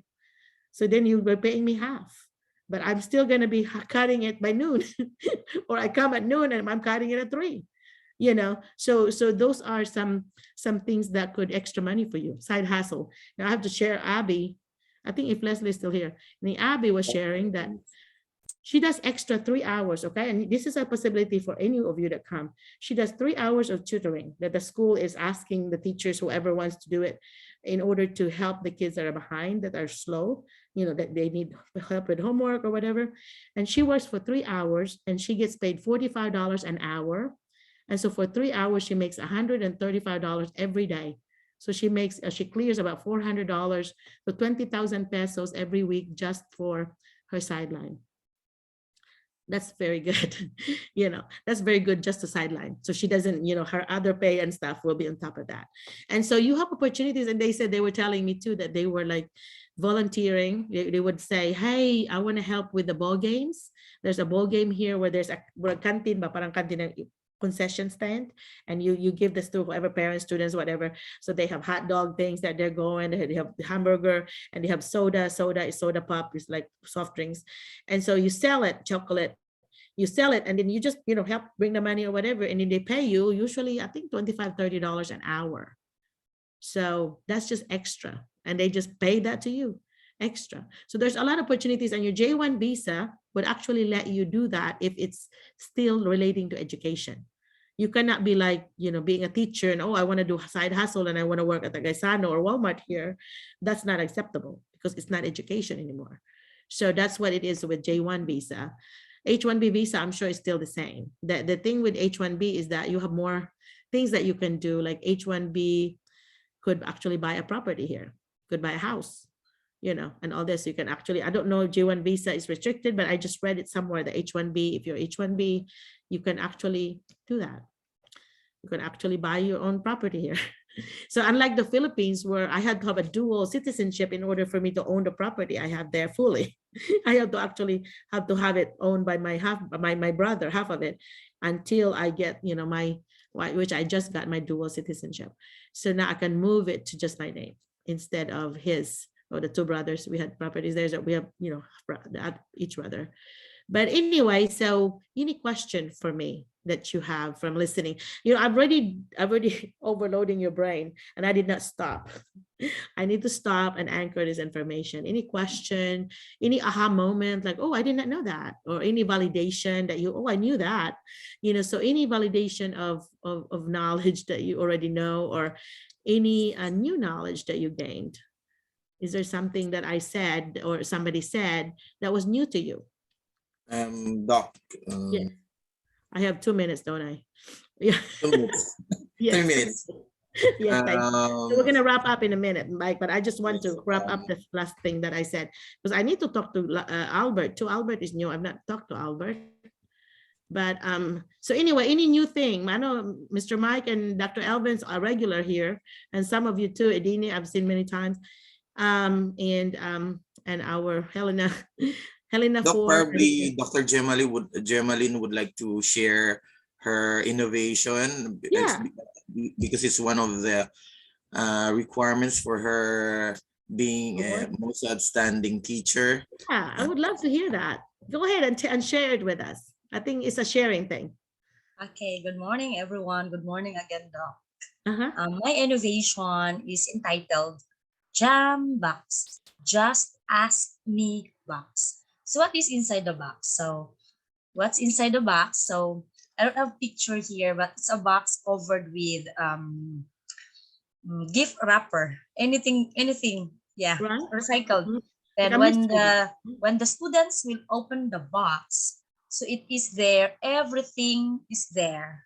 The instructions, what to do, the content, the rubrics, the criteria for grading, because inside the box, usually the students will perform differentiated instructions. Very good. So the content, yes, the content will be different per child, maybe. Yes. Okay. And if they're good in singing, they will do it. They will sing. If they're good in rap, they will rap. If they're good multiple in intelligence. writing a poem, they have to write a poem. Very good. It is easier for a teacher to facilitate learning. Why? because once the teacher will give the box to the learners, it should be group work.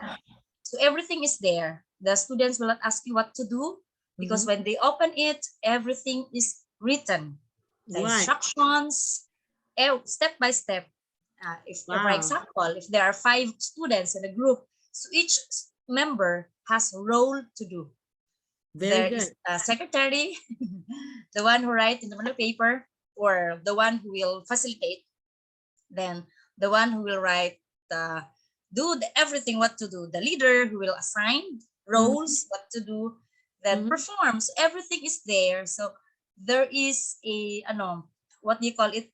The teacher has the teacher will not do everything the talking. Yeah, you but guide the it. teacher will, yes.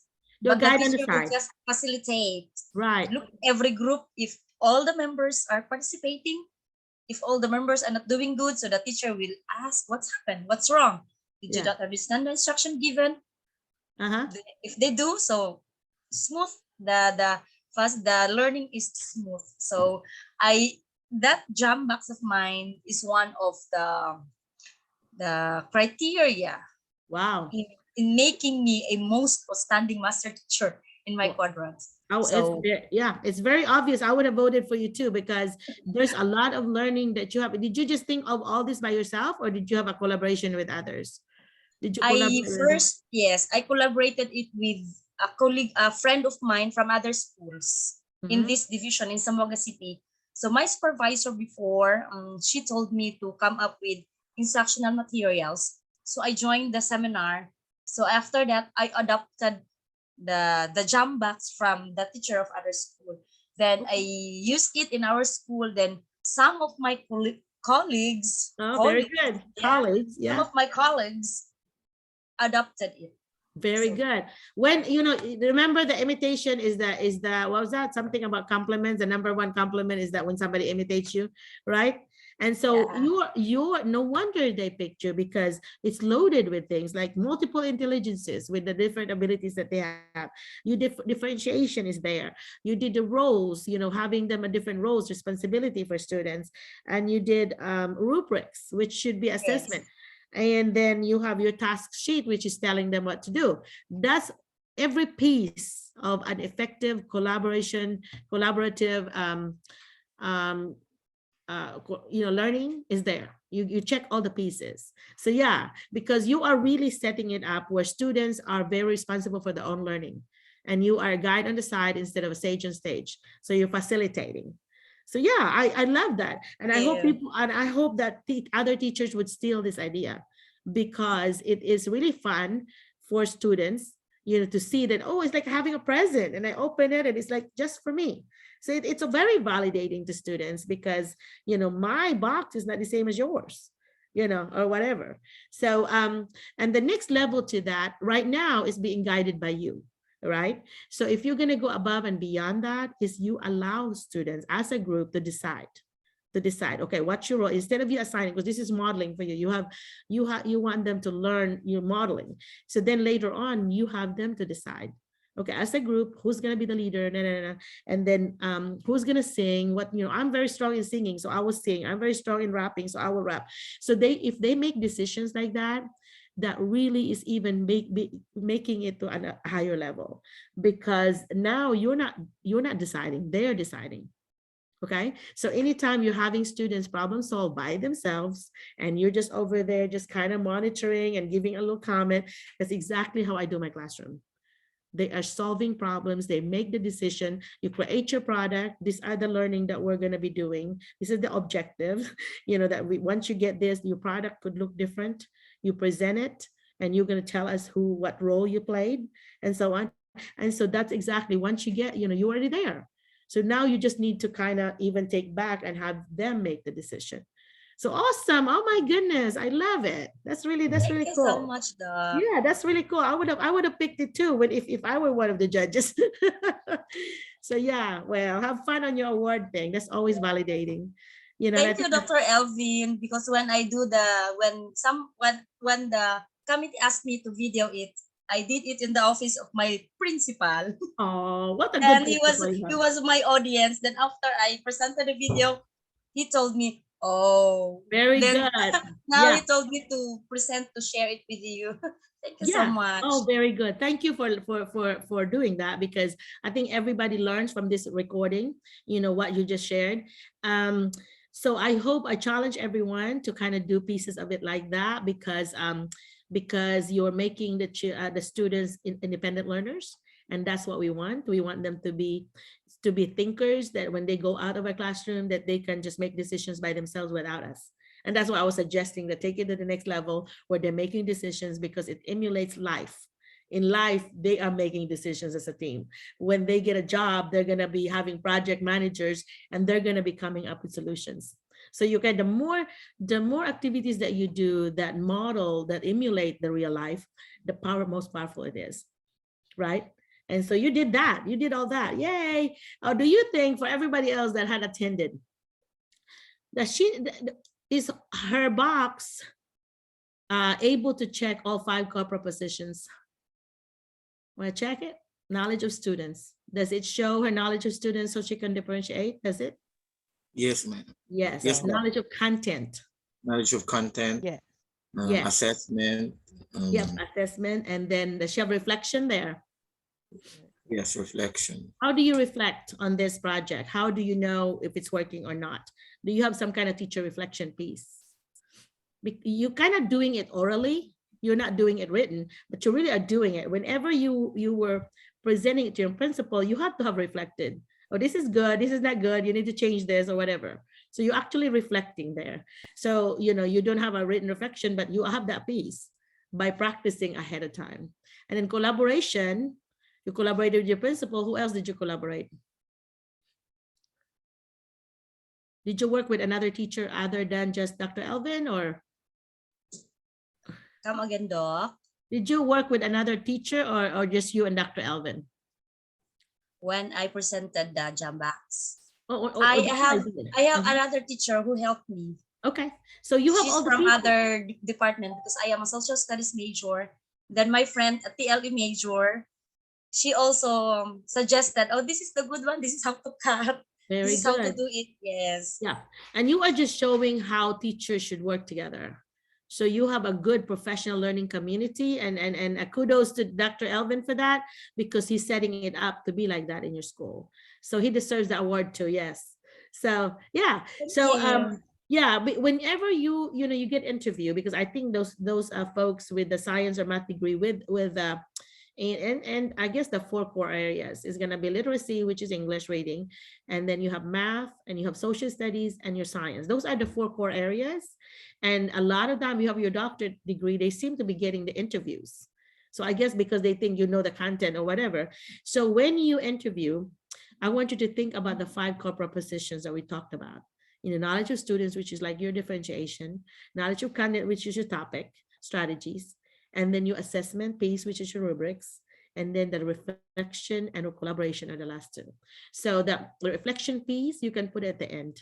So I know it was working because whatever. And then the next time I do this, I'm going to change this. And that's a good reflection, is to see what worked and to see what did not work and what you need to tweak. And I think as teachers, we should be doing that on our lesson plan. I did that when I was working. I would put my little reflection at the end. Next time when I do this, I need to improve this part. This did not work. On this one, I put a star on the ones that worked, or whatever, because I think reflection is really good. And back then I had good memory. Now my memory is really bad. So I definitely need to be writing everything down. I don't know what we did before iPhone, because I write everything on my iPhone, my notes and everything. I have everything on my iPhone. All the paperwork I ever have is in my drive in my iPhone. So my computer's with me all the time. So yeah. So yeah, good luck on that. That's awesome. I want you sound like you're very innovative, and that's what we want as teachers. You need to be innovative. You do not just be in a rut. They call that here in a rut, that you're just doing the same thing over and over again. And what we say here is that a teacher that does that's just in a rut, they will have the first year lesson plan and it lasts 30 years. They use the same lesson plan for 30 years. That's crazy, because we have kids that's different every year. So which means we should not be using the same lesson plan for 30 years, right? So when you see something like that, that means that's a really lazy, poor teacher. Yeah, they have the X theory and the Y theory teacher. The X theory teacher are the ones that are kind of lazy, like unmotivated, and they'd rather take somebody's credit. That's an X theory educator, could be a principal. And the X theory, which is really like a fixed mindset.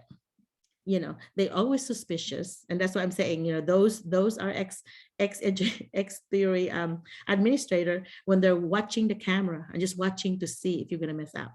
That's X, because the same people that would say that are also the same people that would skip out. You know, we go to the PD, they're gonna go somewhere else and not attend the PD, you know, out of state or wherever it is. They're gonna be the same folks that will do that, and then they're gonna be the same ones that would just like shortcut stuff. You know, they sneaky, they get away with stuff. X theory, because negative filter. Think about the negative. It's always a half empty instead of a half full. You don't want to be an X person, X theory person. Y person is the opposite. Positive, always positive. I try to be Y all the time, but there's also a part when I'm not, because you have your days, you know, when you have your X thinking, you have your fixed mindset thinking. So you're a Z. If you mix, you're a Z. Okay, so you are a Z theory is a combination of the two. But the Y is really the best. You need to strive for the Y. So anyway, so now that so thank you again for sharing that. And we need to wrap up. You just kind of did your wrap up for your school. So anybody else that's new that you want to pick up something from what Gemaline, how do you say that? Dr. Navarro shared.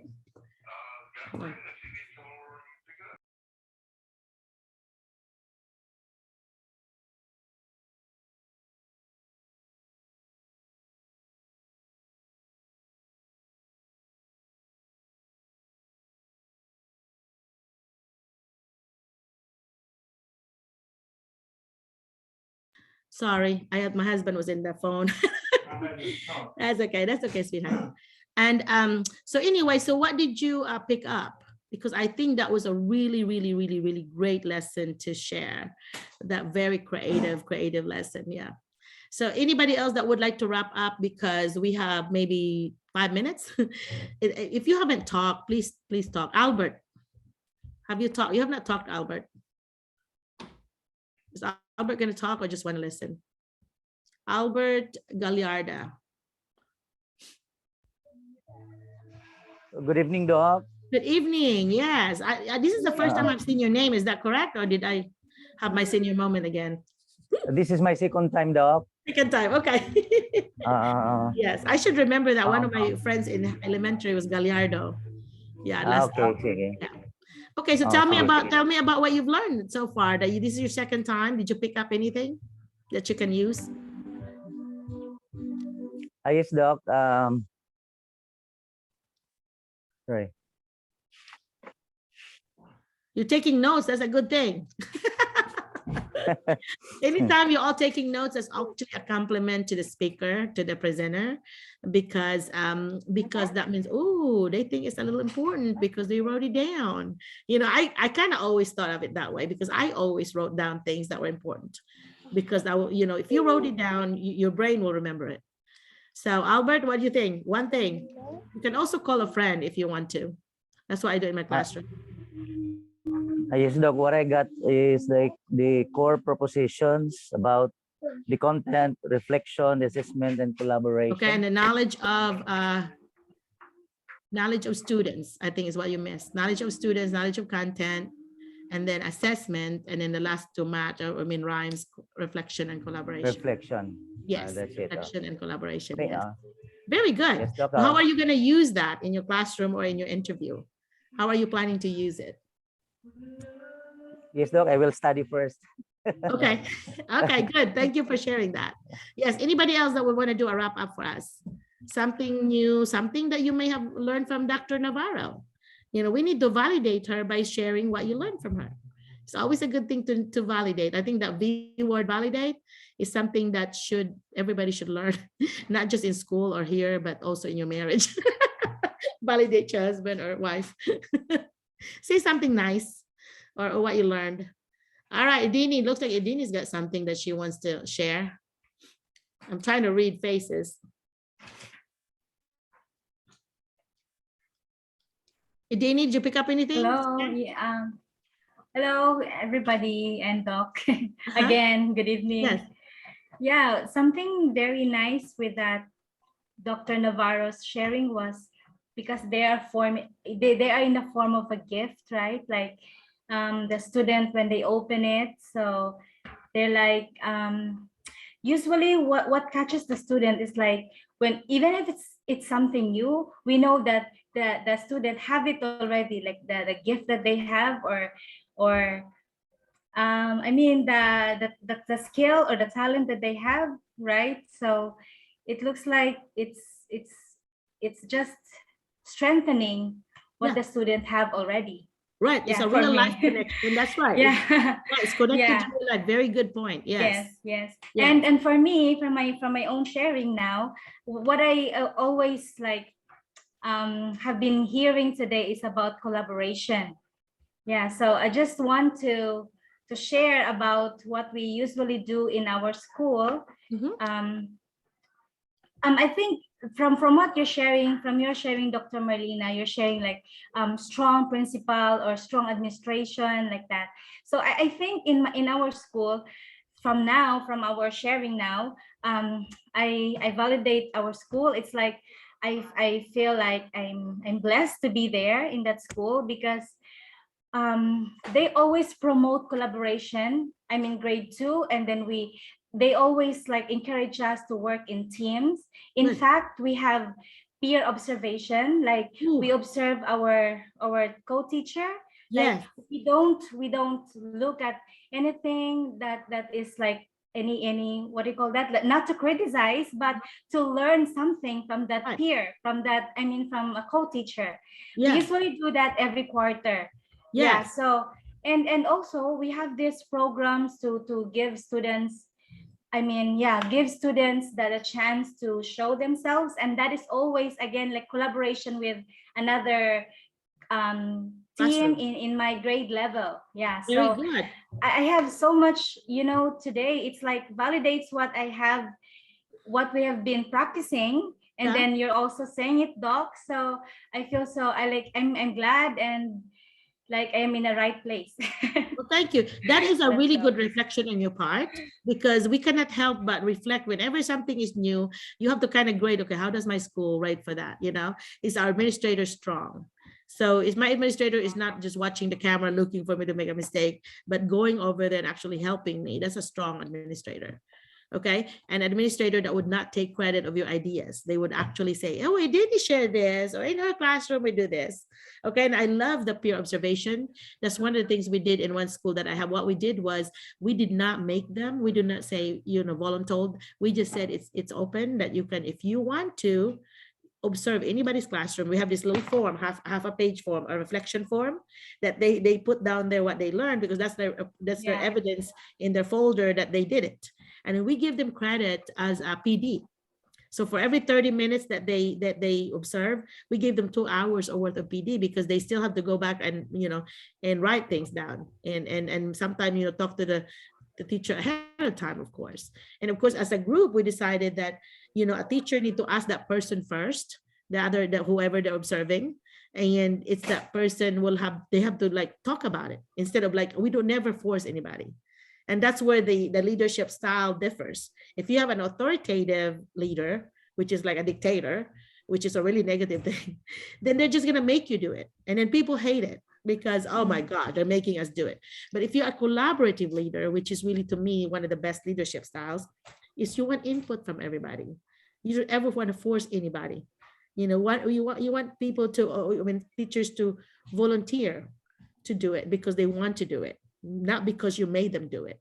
And which means that it's going to make it a very positive thing that the teachers are doing. So what we did in ours was they got the credit, plus during our PLC, which was weekly, every Wednesday, they got to share what they have learned. And a lot of them actually videotaped.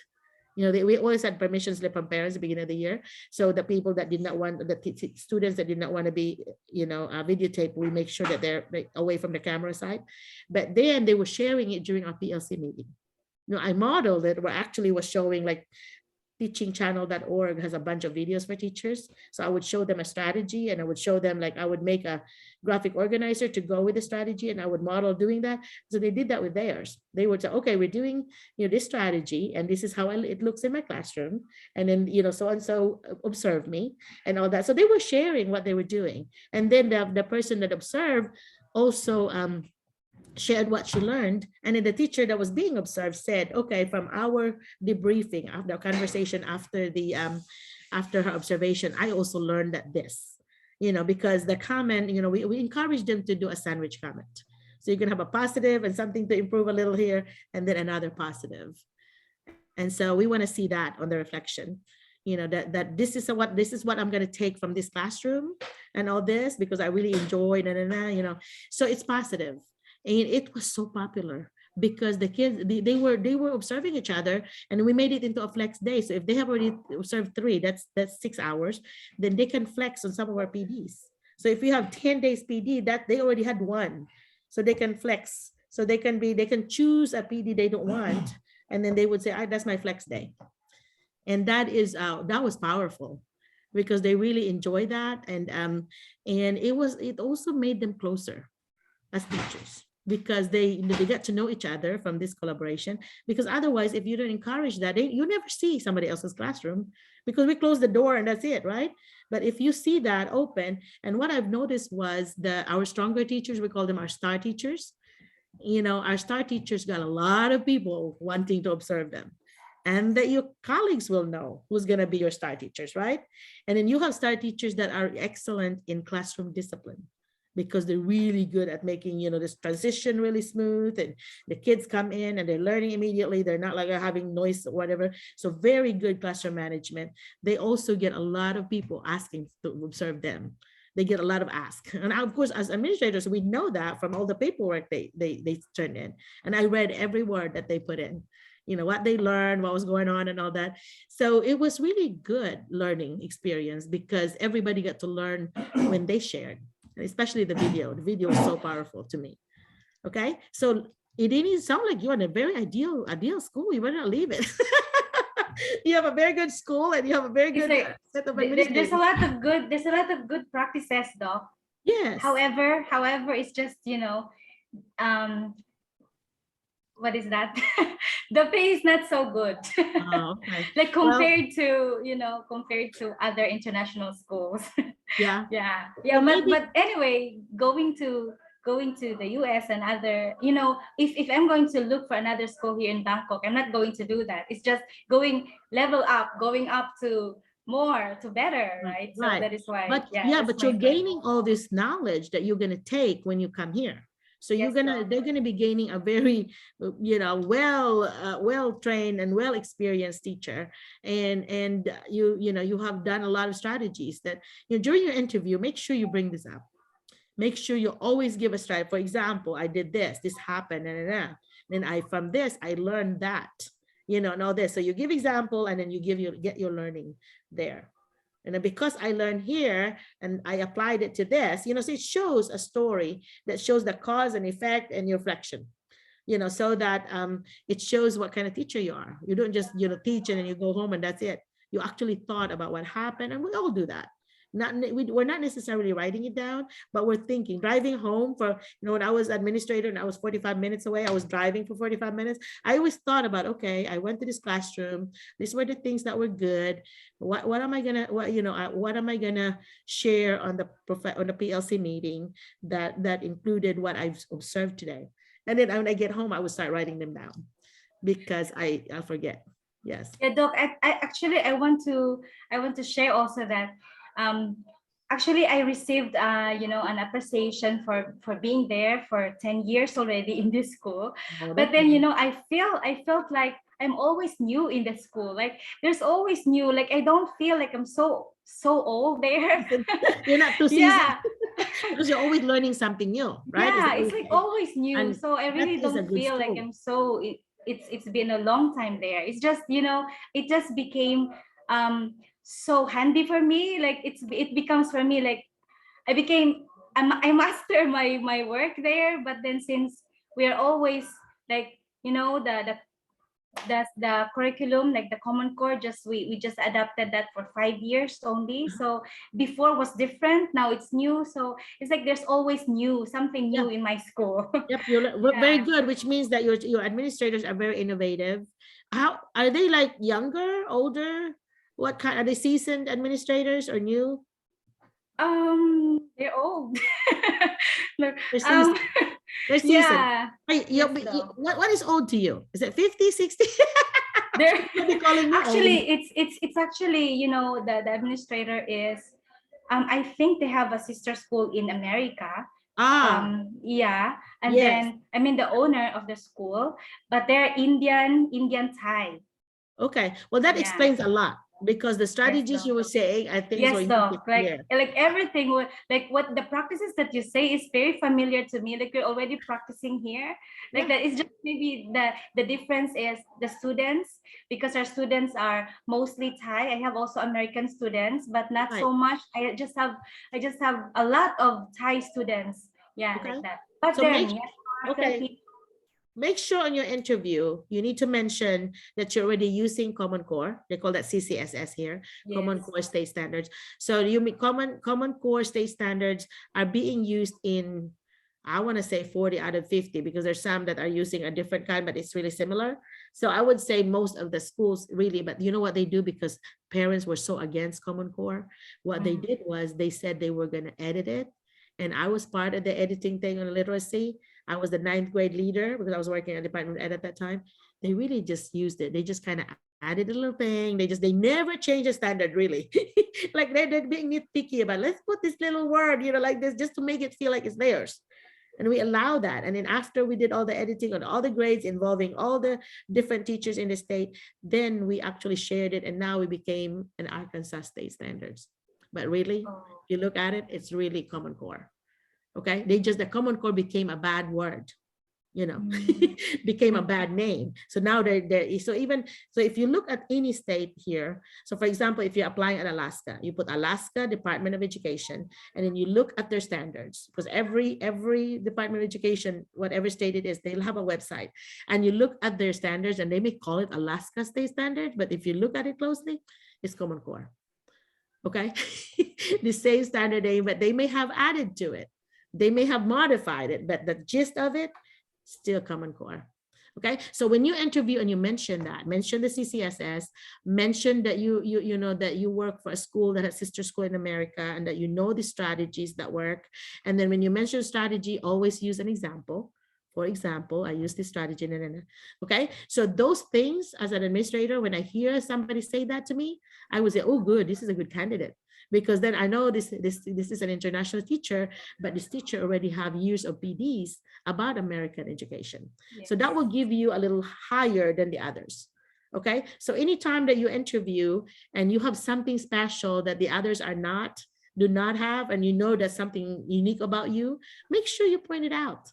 You know, so for example, you know, I was born, I always said, I was born in the Philippines. I was 19 years old when I left, but I got educated here in America. I got all my 4 degrees at Arkansas State University, where I now teach as a professor and online. But anyhow, and then my experiences and so on. But you include that, because they look at you and they're already making judgment, you know, and all this. What does she know? She came from the Philippines. What does she know? What, you know, what are the education there in the Philippines like? Is it something that is going to be similar to here? And that's why in our website, in the support side, some of our members are actually, a bunch of our members are actually administrators from the US. And so I put things about the Philippines there. Have you noticed that? I put both America and Philippines, because our audience there are both, you know, Americans and Philippines, or other countries. But anyway, so yeah, thank you for sharing. I'm so glad that you validated that thinking that your school is doing really well. And it sounds like Dr. Alvin's school is also doing really well. Sounds like leadership is really good. Okay, so any other administrators here? So thank you for validating your administrator, Edini. And whenever you have a reward, like you're about to get a reward, when you say thank you, family, God, whatever, please do not forget your administrators. Whoever brought you there, because a lot of time you forget to validate. And here as administrator, I'm like, okay, she didn't mention my name because I was really like helping her a lot, you know, but I don't ever want to say, yes, validate me, but it's just nice when you do. You don't have to, but when you do, because that administrator deserved it, really did something to help you, then you need to validate them. And same thing, like for example, when we do when like I'm a guest speaker at somewhere, and then somebody like an assistant superintendent is talking, and they never mention their boss, you know, there's the superintendent. To me, it's like, oh my gosh, you know, you should. You notice that when Kamala Harris, that vice president, when she's talking, she always mentions President Biden, this. Because you're an assistant, you need to validate your boss, your supervisor. I know any assistant will always strive to become the main one. So assistant principal is always going to want to become a principal. Assistant superintendent is going to want to become the superintendent.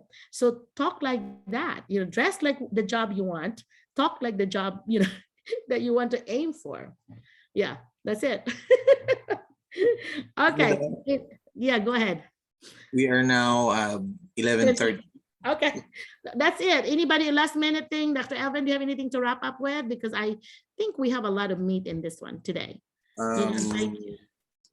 Wrap up, 1 minute test or oral fluency test, children's work, grade level team with team leader, and then 6 minute bomb of Sir John, and then the jump box of Dr.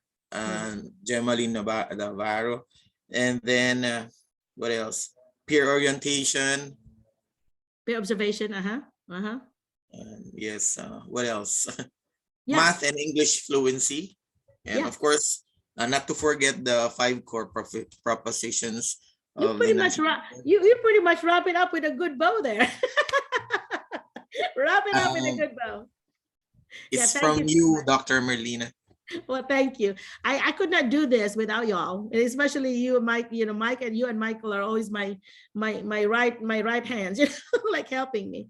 So thank you so much. And you know, I reflect on that, and I keep saying, you always thank Dr. Alvin and Michael. I need to also think of the female teachers there. So Dini, thank you so much. You know, I have to reflect on that. That's why you do in your classroom. You do not just call the boys and girls. You always have to balance it. And so now I'm also praising you, Dini. And the other women teachers, female teachers here that are also helping a lot, or regulars. You know, Abby and Leslie, they're always regulars. They might be cooking, they might be eating their lunch, but they're listening. No, Abby just cooked me breakfast. She had like eggs. And I was like looking at the eggs. Okay, I'm gonna warm that up in the microwave and I'm gonna eat that for breakfast. Anyway, okay, so thank you so much. And I appreciate you attending. I know it's late, but hopefully we have learned something from everyone. Okay. Thank All you so right. much, Dr. Thank you, Merlina. Enjoy the rest of your Thank weekend. you so Okay. much, everyone. Sir Okay. Mike and Bye. everyone. Bye. Thank you so much, Doc. Bye. Thank you. Okay. Good night. Good night.